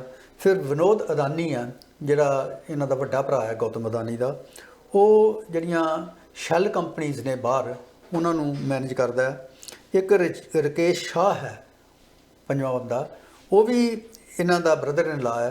ਤੇ ਉਹ ਇਹ 5 ਇੰਪੋਰਟੈਂਟ ਫੈਮਿਲੀ ਮੈਂਬਰ ਨੇ। 3 ਹੋਰ ਨੇ ਜਿਨ੍ਹਾਂ ਦੇ ਮੇਰੇ ਕੋਲ ਨਾਂ ਨਹੀਂ ਇਸ ਵਕਤ। ਇਹ 8 ਬੰਦੇ ਜਿਹੜੇ ਨੇ ਟਾਪ ਐਗਜ਼ੈਕਟਿਵ ਨੇ 22 ਚੋਂ। ਤੇ ਇਹ ਕੰਪਨੀ ਜਿਹੜੀ ਹੈ ਬੇਸਿਕਲੀ ਫੈਮਿਲੀ ਐਂਟਰਪ੍ਰਾਈਜ਼ ਹੈ। ਜਿਵੇਂ ਹੁੰਦਾ ਨਾ ਕਿ ਇੱਕ ਬੰਦਾ ਜਾਂ 2 ਬੰਦੇ ਕੰਪਨੀਆਂ ਚਲਾਉਂਦੇ ਨੇ, ਲੇਕਿਨ ਉਹ 'ਚ ਬਹੁਤੇ ਐਗਜ਼ੈਕਟਿਵ ਜਿਹੜੇ ਨੇ ਪ੍ਰੋਫੈਸ਼ਨਲ ਹੁੰਦੇ ਨੇ ਜੀ। ਤੇ ਇਹ ਪ੍ਰੋਫੈਸ਼ਨਲ ਨਾ ਹੋਣ ਕਰਕੇ ਫੈਮਿਲੀ ਦੇ ਮੈਂਬਰ ਨੇ। ਇਹਨਾਂ ਜਿਹੜਾ ਗੌਤਮ ਅਦਾਨੀ ਆ ਉਹ ਸਕੂਲ ਦਾ ਡਰਾਪ ਆਊਟ ਹੈ, ਬਹੁਤ ਪੜ੍ਹਿਆ ਲਿਖਿਆ ਨਹੀਂ ਹੈ। ਮੈਂ ਪੜ੍ਹਿਆ ਉਹਨਾਂ ਬਾਰੇ ਥੋੜ੍ਹਾ ਜਿਹਾ। ਹਾਂਜੀ ਹਾਂ। ਗ੍ਰੈਜੂਏਟ ਨਹੀਂ ਹੈ, ਉਹ ਸਕੂਲ ਚੋਂ ਹੀ ਹਟ ਗਿਆ ਸੀਗਾ। ਤੇ ਕੁਝ ਸਮਾਂ ਪਹਿਲਾਂ ਜਦੋਂ ਉਹਨੇ ਕੰਮਕਾਜ ਸ਼ੁਰੂ ਕੀਤਾ ਉਹ ਸਕੂਟਰ ਦੇ ਉੱਤੇ ਸਮਾਨ ਵੇਚਦਾ ਹੁੰਦਾ ਸੀਗਾ। ਤੇ ਹੌਲੀ ਹੌਲੀ ਉਹਦੇ ਫਾਦਰ ਦਾ ਵੀ ਕੱਪੜੇ ਦਾ ਕਾਰੋਬਾਰ ਸੀ। ਫਿਰ ਇਸ ਤਰ੍ਹਾਂ ਮੈਂ ਪੜ੍ਹਿਆ ਥੋੜੀ ਜਿਹੀ ਡਿਟੇਲ ਉਹਨਾਂ ਬਾਰੇ। ਤੇ ਹੌਲੀ ਹੌਲੀ ਇਹ ਪਿਛਲੇ 20-25 ਸਾਲਾਂ ਦੇ ਵਿੱਚ ਇਹਦੀ ਕਾਫੀ ਚੜ੍ਹਾਈ ਹੋ ਗਈ ਆ। ਤੇ ਹੁਣ ਤੱਕ ਇਹ ਹਿੰਦੁਸਤਾਨ ਦਾ ਨੰਬਰ 1 ਇੰਡਸਟਰੀਅਲ ਹਾਊਸ ਸੀਗਾ। ਪਹਿਲਾਂ ਰਿਲਾਇੰਸ ਕੰਪਨੀ ਵੱਡਾ ਹਾਊਸ ਸੀਗਾ, ਇਹ ਉਹਨੂੰ ਕ੍ਰਾਸ ਕਰਕੇ ਨੰਬਰ 1 ਤੇ ਪਹੁੰਚ ਗਿਆ। ਤੇ ਇਹਨੇ ਬੜੇ ਨਵੇਂ ਕਾਰੋਬਾਰ ਕੀਤੇ ਨੇ। ਤੇ ਇਹਨਾਂ ਨਵੇਂ ਕਾਰੋਬਾਰਾਂ ਦੇ ਵਿੱਚ ਹੋਰ ਕੰਮਾਂ ਕਾਜਾਂ ਤੋਂ ਇਲਾਵਾ ਇਹਨੇ ਜਿਹੜੇ ਕੁਛ ਇੱਕ ਜਰਨਲਿਸਟ ਨੇ, ਜਿਹੜੇ ਪੱਤਰਕਾਰ ਨੇ, ਜਿਹੜੇ ਮੀਡੀਆ ਹਾਊਸਸ ਨੇ, ਉਹਨਾਂ ਨੂੰ ਵੀ ਐਕਵਾਇਰ ਕੀਤਾ। ਸਾਨੂੰ ਸਾਰਿਆਂ ਨੂੰ ਪਤਾ ਕਿ ਕੁਛ ਮਹੀਨੇ ਪਹਿਲਾਂ ਗੌਤਮ ਅਦਾਨੀ ਨੇ ਜਿਹੜਾ NDTV ਆ ਉਹਦੇ ਮੈਜੋਰਟੀ ਸ਼ੇਅਰ ਖਰੀਦ ਲਏ ਪ੍ਰਣਾਏ ਰਾਧਿਕਾ ਰਾਏ ਦੋਵਾਂ ਤੋਂ, ਔਰ ਉਹਦੇ ਮਾਲਕ ਬਣ ਗਏ ਨੇ। ਤੇ ਉਹਦੇ ਮਾਲਕ ਬਣਨ ਤੋਂ ਬਾਅਦ ਰਵੀਸ਼ ਕੁਮਾਰ ਤੇ ਕਈ ਹੋਰ ਜਰਨਲਿਸਟ ਜਿਹੜੇ ਨੇ ਇਹ 'ਚੋਂ ਰਿਜ਼ਾਈਨ ਕਰ ਗਏ ਨੇ। ਅੱਜ ਵੀ ਇੱਕ ਜਰਨਲਿਸਟ ਦਾ ਨਾਂ ਅਖਬਾਰਾਂ 'ਚ ਆਇਆ ਕਿ ਜਿਹਨੇ ਇਹਦੇ ਤੋਂ ਰਿਜ਼ਾਈਨ ਕਰਤਾ, ਕਿਉਂਕਿ ਇਹ ਮੀਡੀਆ ਹਾਊਸ ਐਸਾ ਸੀਗਾ ਜਿਹੜਾ ਗੌਰਮੈਂਟ ਬਾਰੇ ਕ੍ਰਿਟੀਕਲ ਰਿਪੋਰਟਾਂ ਲਿਆਉਂਦਾ ਸੀਗਾ ਔਰ ਪ੍ਰਧਾਨ ਮੰਤਰੀ ਨੂੰ ਤੇ ਜਿਹੜੇ ਸਾਡੇ ਦੇਸ਼ ਨੂੰ ਚਲਾਉਣ ਵਾਲੇ ਲੋਕਾਂ ਨੂੰ ਇਹਨਾਂ ਨੂੰ ਇਨਕਨਵੀਨੀਐਂਟ ਸਵਾਲ ਪੁੱਛਦਾ ਸੀਗਾ। ਤਾਂ ਇਸ ਕਰਕੇ ਉਹਨਾਂ ਨੇ ਇਸ ਗੌਤਮ ਅਦਾਨੀ ਦਾ ਨਾਮ ਰੱਖਿਆ ਗੋਦੀ ਸੇਠ। ਹਾਂਜੀ। ਇਹ ਗੋਦੀ ਸੇਠ ਨੇ ਉਹ ਕੰਪਨੀ ਖਰੀਦ ਲਈ ਤੇ ਉਹਦੇ ਚੋਂ ਬੰਦੇ ਜਿਹੜੇ ਨੇ ਬਾਹਰ ਕ੍ਰਿਟੀਕਲ ਥਿੰਕਿੰਗ ਵਾਲੇ ਨੇ ਉਹ ਬਾਹਰ ਹੋ ਗਏ ਨੇ। ਇਸ ਤੋਂ ਪਹਿਲਾਂ ਇੱਕ ਇਕਨੋਮਿਕ ਐਂਡ ਪੋਲੀਟੀਕਲ ਵੀਕਲੀ ਦੇ ਐਡੀਟਰ ਹੁੰਦੇ ਸੀ, ਉਹਨਾਂ ਦਾ ਨਾਮ ਸੀਗਾ ਗੁਹਾ, ਮੈਂ ਨਾਂ ਤੁਹਾਨੂੰ ਪੜ੍ਹ ਕੇ ਸੁਣਾਉਣਾ, ਪਰਜਾਏ ਗੁਹਾ ਠਾਕਰਤਾ। ਅੱਛਾ ਜੀ। ਇਹਨਾਂ ਨੇ ਇਹਨਾਂ ਦੀਆਂ ਕਾਰਵਾਈਆਂ ਬਾਰੇ ਕਿ ਕਿਵੇਂ ਇਹ ਲੀਗਲ ਕੰਮ ਕਰ ਰਹੇ ਨੇ ਕੋਈ ਆਰਟੀਕਲ 1-2 ਲਿਖੇ, ਤੇ ਇਹਦੇ ਕਰਕੇ ਫਿਰ ਇਹਨਾਂ ਦੇ ਉੱਤੇ ਕੋਈ ਕਿੰਨੇ ਕਰੋੜ ਦਾ ਦਾਵਾ ਇਹਨਾਂ ਨੇ ਹੱਤਕ ਦਾ ਕਰਤਾ ਵੀ ਸਾਡੀ ਬਦਨਾਮੀ। ਅਡਾਨੀ ਗਰੁੱਪ ਨੇ ਜੀ? ਹਾਂ। ਅੱਛਾ ਜੀ। ਤੇ ਫਿਰ ਜਿਹੜੇ ਇਹਨਾਂ ਦੇ ਚੇਅਰਮੈਨ ਸੀਗੇ EPW ਦੇ, ਉਹਨਾਂ ਨੇ ਦੇਖਿਆ ਕਿ ਇਹਦੇ ਨਾਲ ਸਾਨੂੰ ਪ੍ਰੋਬਲਮ ਆ ਰਹੀ ਹੈ, ਐਕੈਡੈਮਿਕ ਜਰਨਲ ਹੈ, ਤੇ ਉਹ ਫਿਰ ਉਹਨਾਂ ਨੇ ਇਹਨਾਂ ਤੋਂ ਰਿਜ਼ਾਈਨ, ਇਹਨਾਂ ਨੂੰ ਕਿਹਾ ਤੇ ਇਹਨਾਂ ਨੇ ਰਿਜ਼ਾਈਨ ਕਰਤਾ। ਸੋ ਇਹ ਜਿਹੜੀ ਅਦਾਨੀ ਗਰੁੱਪ ਹੈ ਐਜ਼ ਏ ਕੰਪਨੀ, ਇਹ ਬਿਜ਼ਨਸ ਨਹੀਂ ਚਲਾਉਂਦੇ, ਇਹ ਜਿਹੜੇ ਪ੍ਰਾਈਮ ਮਿਨਿਸਟਰ ਨੂੰ ਜਾਂ ਰੂਲਿੰਗ ਪਾਰਟੀ ਦੇ ਖਿਲਾਫ ਬੰਦੇ ਕ੍ਰਿਟੀਕਲ ਸਵਾਲ ਕਰਦੇ ਨੇ, ਉਹਨਾਂ ਦਾ ਮੂੰਹ ਬੰਦ ਕਰਨ ਵਾਲੀ ਵੀ ਕੰਪਨੀ ਦੇ ਨਾਂ ਨਾਲ ਜਾਣੇ ਜਾਂਦੇ ਨੇ। ਇਸੇ ਕਰਕੇ ਜਿਹੜਾ ਨਾਥਨ ਐਂਡਰਸਨ ਹੈ, ਉਹਨੇ ਖਾਸ ਧਿਆਨ ਦੇ ਕੇ 2 ਸਾਲ ਸਟੱਡੀ ਕਰਨ ਤੋਂ ਬਾਅਦ ਇਹ 100-125 ਪੇਜ ਦੀ ਰਿਪੋਰਟ ਇਹਨਾਂ ਬਾਰੇ ਕੱਢੀ ਆ। ਇਸ ਰਿਪੋਰਟ ਨੂੰ ਕੱਢਣ ਵਾਸਤੇ ਉਹਨਾਂ ਨੇ ਜਿਹੜਾ ਇੰਡੀਅਨ ਲਾ ਹੈ ਉਹਦੀ ਸਟੱਡੀ ਕੀਤੀ, ਅਧਿਐਨ ਕੀਤਾ ਹੈਗਾ ਕਿ ਸ਼ੇਅਰ ਮਾਰਕੀਟ ਜਾਣ ਵਾਸਤੇ ਕਿਸੇ ਕੰਪਨੀ ਨੂੰ ਆਪਣੇ ਜਿਹੜੇ ਸ਼ੇਅਰ ਵੇਚੇ ਜਾਂਦੇ ਨੇ ਉਹਦਾ ਕਮ ਸੇ ਕਮ 25% ਜਿਹੜਾ ਪਬਲਿਕ ਵਿੱਚ ਆਪਣੇ ਫੈਮਿਲੀ ਤੋਂ, ਆਪਣੀ ਕੰਪਨੀ ਤੋਂ ਬਾਹਰ ਦੇ ਲੋਕਾਂ ਨੂੰ ਵੇਚਣਾ ਹੋਏਗਾ। ਜੇ 25% ਤੋਂ ਘੱਟ ਉਹ ਸ਼ੇਅਰ ਬਾਹਰ ਦੇ ਲੋਕਾਂ ਨੂੰ ਵੇਚਦੇ ਨੇ ਤੇ ਉਹਨਾਂ ਦੀ ਲਿਸਟਿੰਗ ਜਿਹੜੀ ਹੈ ਸ਼ੇਅਰ ਮਾਰਕੀਟ 'ਚ ਨਹੀਂ ਹੋ ਸਕਦੀ। ਸੋ ਇਹਨੂੰ ਉਹਨਾਂ ਨੇ ਅਧਿਐਨ ਕੀਤਾ। ਫਿਰ ਉਹਨਾਂ ਨੇ ਦੇਖਿਆ ਕਿ ਇਹ ਕੰਪਨੀ ਜਿਹੜੀ ਹੈ ਇਹ ਕਿਸ ਤਰ੍ਹਾਂ ਆਪਰੇਟ ਕਰਦੀ ਆ, ਤੇ ਇਹਦੇ ਚੋਂ ਕੀ ਇਸ ਕੰਪਨੀ ਨੇ ਇਸ ਲਾਅ ਦਾ ਪਾਲਣ ਕੀਤਾ ਕਿ ਨਹੀਂ ਕੀਤਾ। ਸੋ ਇਹਦੇ ਉੱਤੇ ਕੇਂਦਰਿਤ ਕਰਕੇ ਉਹਨਾਂ ਨੇ ਇਹ ਕੰਪਨੀ ਦੀਆਂ ਜਿਹੜੀਆਂ ਸਬਸਿਡੀਰੀ ਕੰਪਨੀ ਨੇ, ਉਹਨਾਂ ਦੀਆਂ ਜਿਹੜੀਆਂ ਅੱਗੇ ਸਬਸਿਡੀਰੀ ਕੰਪਨੀ ਨੇ, ਉਹਨਾਂ ਦਾ ਅਧਿਐਨ ਕੀਤਾ ਹੈਗਾ। ਔਰ ਉਹਨਾਂ ਨੇ ਦੇਖਿਆ ਕਿ ਜਿਹੜੀ ਅਦਾਨੀ ਗਰੁੱਪ ਆਫ ਕੰਪਨੀਜ਼ ਨੇ, ਇਹਨਾਂ ਨੇ ਕੁਝ ਸ਼ੈੱਲ ਕੰਪਨੀਜ਼ ਬਣਾ ਰੱਖੀਆਂ ਨੇ ਮੌਰੀਸ਼ੀਅਸ ਵਿੱਚ, ਯੂਨਾਈਟਿਡ ਏਅਰ। ਥੋੜਾ ਜਿਹਾ ਸ਼ੈੱਲ ਕੰਪਨੀ ਡਾਕਟਰ ਸਾਹਿਬ ਐਕਸਪਲੇਨ ਕਰਿਓ, ਬਹੁਤ ਸਧਾਰਨ ਨੂੰ ਸ਼ਾਇਦ ਦਰਸ਼ਕਾਂ ਨੂੰ, ਮੈਨੂੰ ਵੀ ਸ਼ਾਇਦ ਨਾ ਪਤਾ ਵੀ ਸ਼ੈੱਲ ਕੰਪਨੀ ਕਿਹਨੂੰ ਕਹਿੰਦੇ ਆ। ਸ਼ੈੱਲ ਕੰਪਨੀ ਇਹ ਬੋਗਸ ਕੰਪਨੀ ਨੂੰ ਕਹਿੰਦੇ ਆ ਜਾਂ? ਇਹਨੂੰ ਬੋਗਸ ਕੰਪਨੀ ਦਾ ਨਾਂ ਸ਼ੈੱਲ ਕੰਪਨੀ ਆ। ਅੱਛਾ ਜੀ। ਕਿ ਇਹ ਕੰਪਨੀ ਕੋਈ ਬੰਦਾ ਬਣਾ ਲੈਂਦਾ ਉਸ ਥਾਂ ਤੇ ਜਿੱਥੇ ਗਵਰਨਮੈਂਟ ਤੁਹਾਨੂੰ ਇਹ ਨਹੀਂ ਪੁੱਛਦੀ ਤੁਹਾਡੇ ਕੋਲ ਪੈਸਾ ਕਿੱਥੋਂ ਆਇਆ ਹੈਗਾ, ਤੇ ਨਾ ਹੀ ਉੱਥੇ ਟੈਕਸ ਲੱਗਦਾ। ਇਹਨਾਂ ਨੂੰ ਟੈਕਸ ਹੈਵਨ ਵੀ ਕਿਹਾ ਜਾਂਦਾ ਉਹਨਾਂ ਮੁਲਕਾਂ ਨੂੰ, ਜਿਵੇਂ ਮੌਰੀਸ਼ੀਅਸ ਹੈ, UAE ਹੈ, ਸਿੰਗਾਪੁਰ ਹੈ, ਇਹਨਾਂ ਥਾਵਾਂ ਤੇ, ਜਾਂ ਕੈਰੇਬੀਅਨ ਆਈਲੈਂਡਸ ਨੇ, ਇਹਨਾਂ ਵਿੱਚ ਜੇ ਜਾ ਕੇ ਤੁਸੀਂ ਕੋਈ ਕੰਪਨੀ ਬਣਾ ਲੈਂਦੇ ਜੇ, ਉਹ ਤੁਹਾਨੂੰ ਇਹ ਨਹੀਂ ਪੁੱਛਦੇ ਤੁਸੀਂ ਪੈਸਾ ਕਿੱਥੋਂ ਲਿਆਂਦਾ, ਤੁਹਾਡੇ ਟੈਕਸ ਨਹੀਂ ਲਾਉਂਦੇ। ਅੱਛਾ ਜੀ। ਤੇ ਇਸ ਕਰਕੇ ਬਹੁਤ ਸਾਰੀਆਂ ਵੱਡੀਆਂ ਜਿਹੜੀਆਂ ਐਂਟਰਪ੍ਰਾਈਜ਼ਸ ਨੇ ਉਹ ਆਪਣੀਆਂ ਸ਼ੈੱਲ ਕੰਪਨੀ ਜਿਹੜੀਆਂ ਇਹੋ ਜਿਹੇ ਥਾਵਾਂ ਤੇ ਉਹਦੇ ਹੈੱਡਕੁਆਟਰ ਸ਼ਿਫਟ ਕਰ ਲੈਂਦੇ ਨੇ ਟੈਕਸਾਂ ਤੋਂ ਬਚਣ ਵਾਸਤੇ। ਸੋ ਇਹ ਜਿਹੜੇ ਬੇਸਿਕਲੀ ਇਹ ਜਿਹੜੀਆਂ ਸ਼ੈੱਲ ਕੰਪਨੀਆਂ ਹੁੰਦੀਆਂ ਉਸ ਕੰਟਰੀ ਦੇ ਮੁਤਾਬਕ ਤਾਂ ਨਹੀਂ, ਜਿੱਦਾਂ ਭਾਰਤ ਦੀ ਗੱਲ ਕਰ ਰਹੇ ਆ, ਆਪਰੇਟ ਦੇ ਭਾਰਤ 'ਚ ਕਰਦੇ ਆ ਮੇਨ, ਉੱਥੇ ਇਹ ਸ਼ੈੱਲ ਕੰਪਨੀਆਂ ਜਦੋਂ ਇਹਨਾਂ ਦੀ ਪਤਾ ਲੱਗ ਜਾਂਦਾ ਕਿ ਇਦਾਂ ਦੀ ਕੋਈ ਕੰਪਨੀ ਬਾਹਰ ਆਪਰੇਟ ਹੋ ਰਹੀ ਆ, ਤੇ ਕੀ ਉਹ ਬਿਜ਼ਨਸ ਇਲੀਗਲ ਨਹੀਂ ਹੋ ਜਾਂਦਾ ਜੇ ਭਾਰਤ ਦੇ ਲਾਅ ਮੁਤਾਬਕ ਉਹ ਨਹੀਂ ਹੁੰਦਾ ਤਾਂ? ਇਸੇ ਵੱਲ ਆ ਰਿਹਾ ਮੈਂ। ਹਾਂਜੀ। ਇਹ ਕੀ ਕਰਦੇ ਨੇ ਕਿ ਜਿਹੜੀ ਮੇਨ ਕੰਪਨੀ ਆ, ਅਸੀਂ ਇੱਕ ਟ੍ਰਾਇੰਗਲ ਬਣਾਉਨੇ ਆ ਕਿ ਇੱਕ ਮੇਨ ਕੰਪਨੀ ਆ ਜਿਹੜੀ ਸ਼ੇਅਰ ਮਾਰਕੀਟ 'ਚ ਲਿਸਟਡ ਹੈ। ਹਾਂਜੀ। ਉਸ ਕੰਪਨੀ ਦੇ ਜਿਹੜੇ ਸ਼ੇਅਰ ਨੇ ਮਾਰਕੀਟ 'ਚ ਵਿਕਦੇ ਨੇ, ਸ਼ੇਅਰ ਮਾਰਕੀਟ 'ਚ ਜੀ। ਇੱਕ ਕੰਪਨੀ ਬਾਹਰ ਕੋਈ ਰਜਿਸਟਰ ਕਰਾ ਲਈ ਜਾਂਦੀ ਆ, ਉਸ ਕੰਪਨੀ ਦੇ ਵਿੱਚ ਜਿਹੜੀ ਮੇਨ ਕੰਪਨੀ ਆ ਉਹਦਾ ਪੈਸਾ ਟ੍ਰਾਂਸਫਰ ਕੀਤਾ ਜਾਂਦਾ। ਕਿਸ ਤਰ੍ਹਾਂ? ਬੋਗਸ ਬਿੱਲਾਂ ਰਾਹੀਂ, ਇੰਪੋਰਟ ਐਕਸਪੋਰਟ ਰਾਹੀਂ। ਉੱਥੇ ਇੰਨੀ ਐਕਸਪੋਰਟ ਕੀਤੀ ਆ, ਇੰਨੀ ਉੱਥੋਂ ਇੰਪੋਰਟ ਹੋਈ ਆ, ਤੇ ਇੰਨਾ ਪ੍ਰੋਫਿਟ ਹੋਇਆ। ਤੇ ਉਹ ਫਿਰ ਜਿਹੜੀ ਸ਼ੈੱਲ ਕੰਪਨੀ ਆ, ਉਹਦੇ ਜਿਹੜੇ ਪੈਸੇ ਨੇ ਉਹ ਮੁੜ ਕੇ ਉਸ ਕੰਪਨੀ 'ਚ ਦੁਬਾਰਾ ਉਹਦੇ ਸ਼ੇਅਰ ਖਰੀਦਣ ਵਾਸਤੇ ਲੈ ਜਾਂਦੇ ਆ, ਫਿਰ ਇਨਵੈਸਟ ਹੋ ਜਾਂਦੇ ਆ। ਸੋ ਮੇਨ ਕੰਪਨੀ 'ਚੋਂ ਜਿਹੜੀ ਸ਼ੇਅਰ ਇਸ਼ੂ ਕਰ ਰਹੀ ਆ, ਉਹਦੇ 'ਚੋਂ ਪੈਸੇ ਬਾਹਰ ਜਾਂਦੇ ਨੇ, ਤੇ ਉਹ ਪੈਸੇ ਜਿਹੜੇ ਨੇ ਵਾਪਸ ਦੁਬਾਰਾ ਸ਼ੇਅਰ ਮਾਰਕੀਟ 'ਚ ਲੱਗਦੇ ਨੇ ਉਹ ਸ਼ੈੱਲ ਕੰਪਨੀ ਵੱਲੋਂ।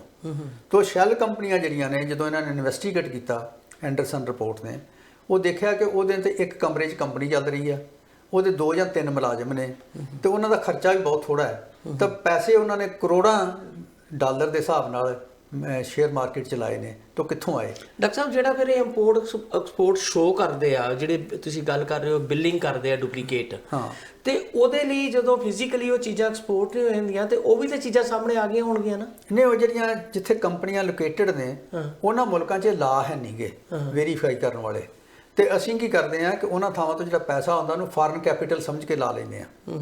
ਤਾਂ ਜਦੋਂ ਇਹਨਾਂ ਨੇ ਸ਼ੈੱਲ ਕੰਪਨੀ ਦੀ ਇਨਵੈਸਟਮੈਂਟ ਇਹਨਾਂ ਕੰਪਨੀਆਂ 'ਚ ਦੇਖੀ ਤਾਂ ਉਹ ਬਹੁਤ ਵੱਡੀ ਸੀਗੀ, तो ਉਹਦੇ 'ਚ ਦੇਖਿਆ ਕਿ ਜਿਹੜੀ ਅਦਾਨੀ ਗਰੁੱਪ ਆਫ ਕੰਪਨੀਜ਼ ਹੈ ਉਹ 'ਚ ਸ਼ੈਲ ਕੰਪਨੀਆਂ ਦੀ ਇਨਵੈਸਟਮੈਂਟ ਜੇ ਜੋੜ ਲਈਏ ਜਿਨ੍ਹਾਂ ਦੀਆਂ ਆਪਣੀਆਂ ਕੰਪਨੀਆਂ ਨੇ ਤਾਂ ਇਹਨਾਂ ਨੂੰ ਦੇਖਣ ਵਾਸਤੇ ਉਹਨੇ ਦੇਖਿਆ ਕਿ ਇਹਨਾਂ ਨੂੰ ਚਲਾ ਕੌਣ ਰਿਹਾ। ਉਹਨਾਂ ਨੇ ਦੇਖਿਆ ਕਿ ਜਿਹੜੇ ਅਦਾਨੀ ਦੇ ਛੋਟਾ ਤੇ ਵੱਡਾ ਭਰਾ ਨੇ ਉਹ ਬਾਹਰ ਚਲਾ ਰਹੇ ਨੇ, ਜਾਂ ਇਹਨਾਂ ਦਾ ਜੀਜਾ ਜਿਹੜੇ ਉਹ ਬਾਹਰ ਚਲਾ ਰਹੇ ਨੇ, ਉੱਥੇ ਰਹਿ ਰਹੇ ਨੇ। ਤੇ ਉਹ ਇਹਨਾਂ ਨੇ ਟਰੇਸ ਕਿਸ ਤਰ੍ਹਾਂ ਕੀਤੇ, ਉਹਨਾਂ ਦੀ ਈਮੇਲਾਂ ਤੋਂ, ਉਹਨਾਂ ਕੰਪਨੀਆਂ ਦੇ ਜਿਹੜੇ ਹੈੱਡਕੁਆਟਰ ਨੇ ਜਿੱਥੇ ਲਿਸਟਡ ਨੇ ਉਹਨਾਂ ਦੇ EMPLOYE ਕਿੰਨੇ ਕੰਮ ਕਰ ਰਹੇ ਨੇ, ਉਹਨਾਂ ਦੀ ਘੋਖ ਪੜਤਾਲ ਕਰਨ ਤੋਂ ਬਾਅਦ ਤੇ ਈਮੇਲਾਂ ਤੇ ਫਿਰ ਉਹਨਾਂ ਦੇ ਜਿਹੜੇ ਅਕਾਊਂਟੈਂਟ ਰਹੇ ਨੇ ਉਸ ਸਮੇਂ 'ਚ ਉਹਨਾਂ ਦੀ ਇੰਟਰਵਿਊ ਕੀਤੀਆਂ ਨੇ। ਕਈਆਂ ਨੇ ਤੇ ਆਪਣੇ ਨਾਂ ਦਿੱਤੇ ਨੇ, ਕਈਆਂ ਨੇ ਕਿਹਾ ਕਿ ਸਾਡੇ ਨਾਂ ਨਾ ਦਿਓ, ਨਾਂ ਦੇਣ ਤੋਂ ਇਨਕਾਰ ਕਰਤਾ।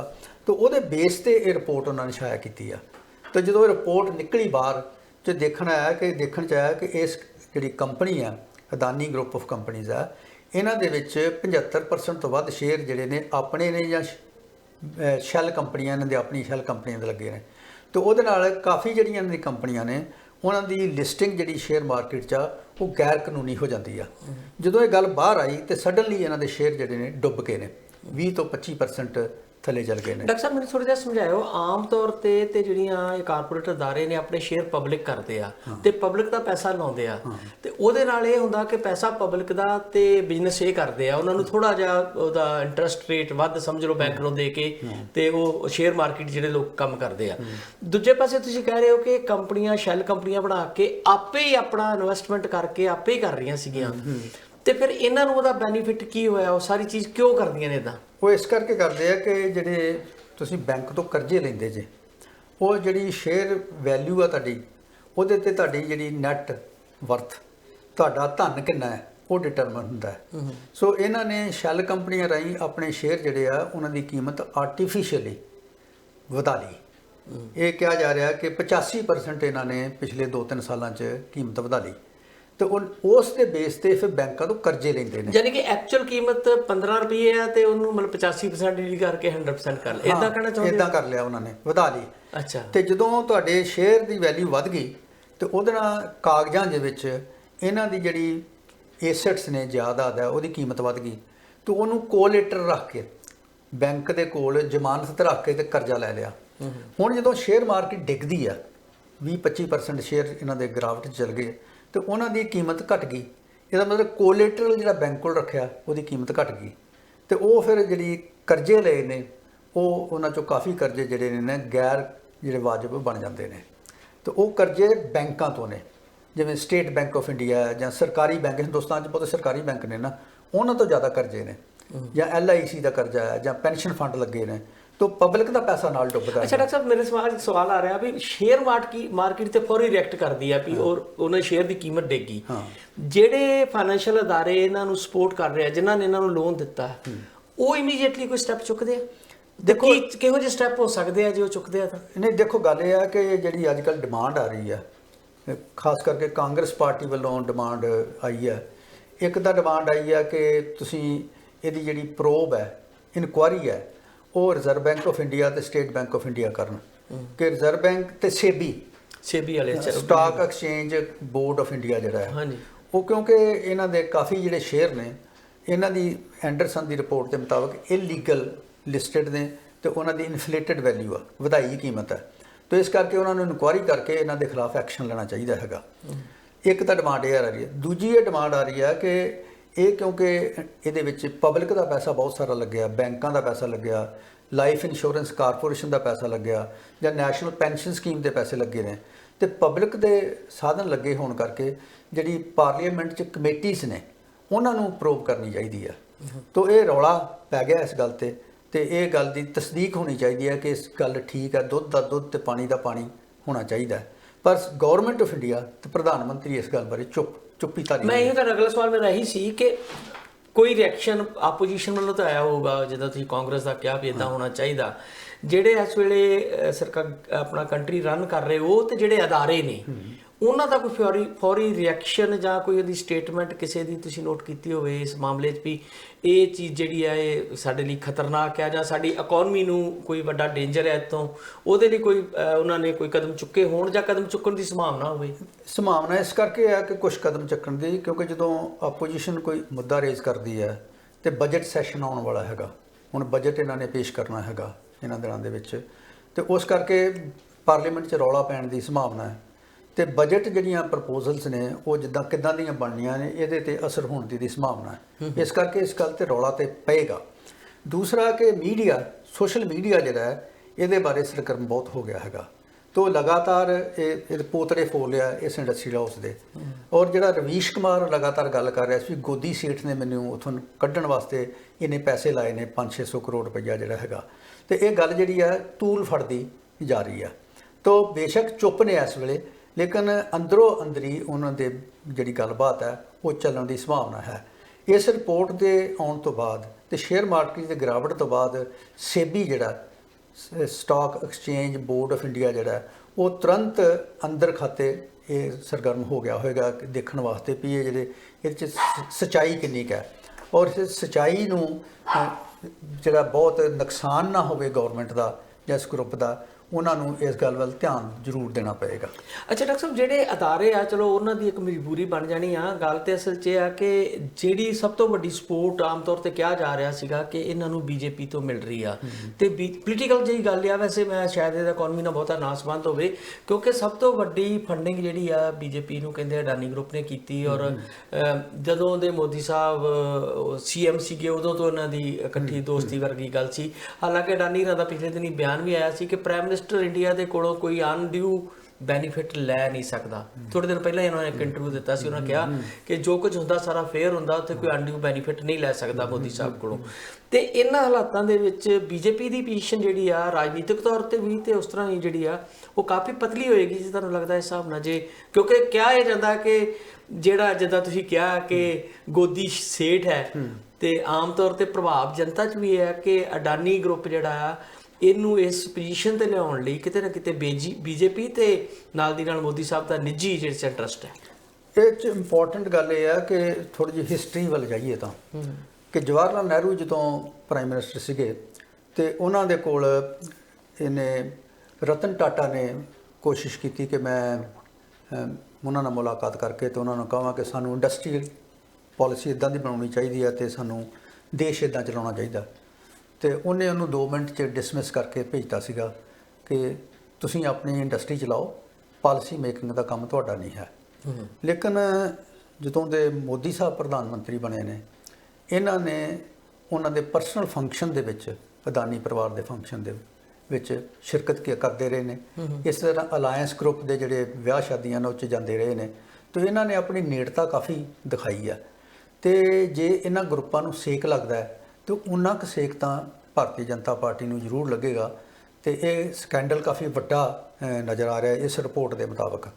ਤੇ ਹੋ ਸਕਦਾ ਹੈ ਕਿ ਇਹਦੇ ਤੇ ਆਉਣ ਵਾਲੇ ਦਿਨਾਂ ਦੇ ਵਿੱਚ ਕਾਫੀ ਬਹਿਸ ਮੁਬਾਸਾ ਜਿਹੜਾ ਸਾਡੇ ਮੁਲਕ ਦੇ ਵਿੱਚ ਹੋਵੇ, ਤੇ ਇਹ ਜ਼ਰੂਰ ਹੋਣਾ ਵੀ ਚਾਹੀਦਾ ਹੈ, ਕਿਉਂਕਿ ਇਹਨਾਂ ਬੰਦਿਆਂ ਨੇ ਜਿਹੜੇ ਸ਼ੇਅਰ ਦੀ 85% ਕੀਮਤ ਵਧਾ ਕੇ ਜਿਹੜੇ ਲੋਨ ਲਏ ਨੇ ਉਹ ਸਾਡੇ ਪਬਲਿਕ ਸੈਕਟਰ ਦੇ ਬੈਂਕਾਂ ਤੋਂ ਜ਼ਿਆਦਾ ਲੋਨ ਲਏ ਨੇ, ਤੇ ਸਭ ਤੋਂ ਵੱਡਾ ਜਿਹੜਾ ਇਹਨਾਂ ਦਾ ਫਾਈਨਾਂਸਰ ਹੈ state bank of India.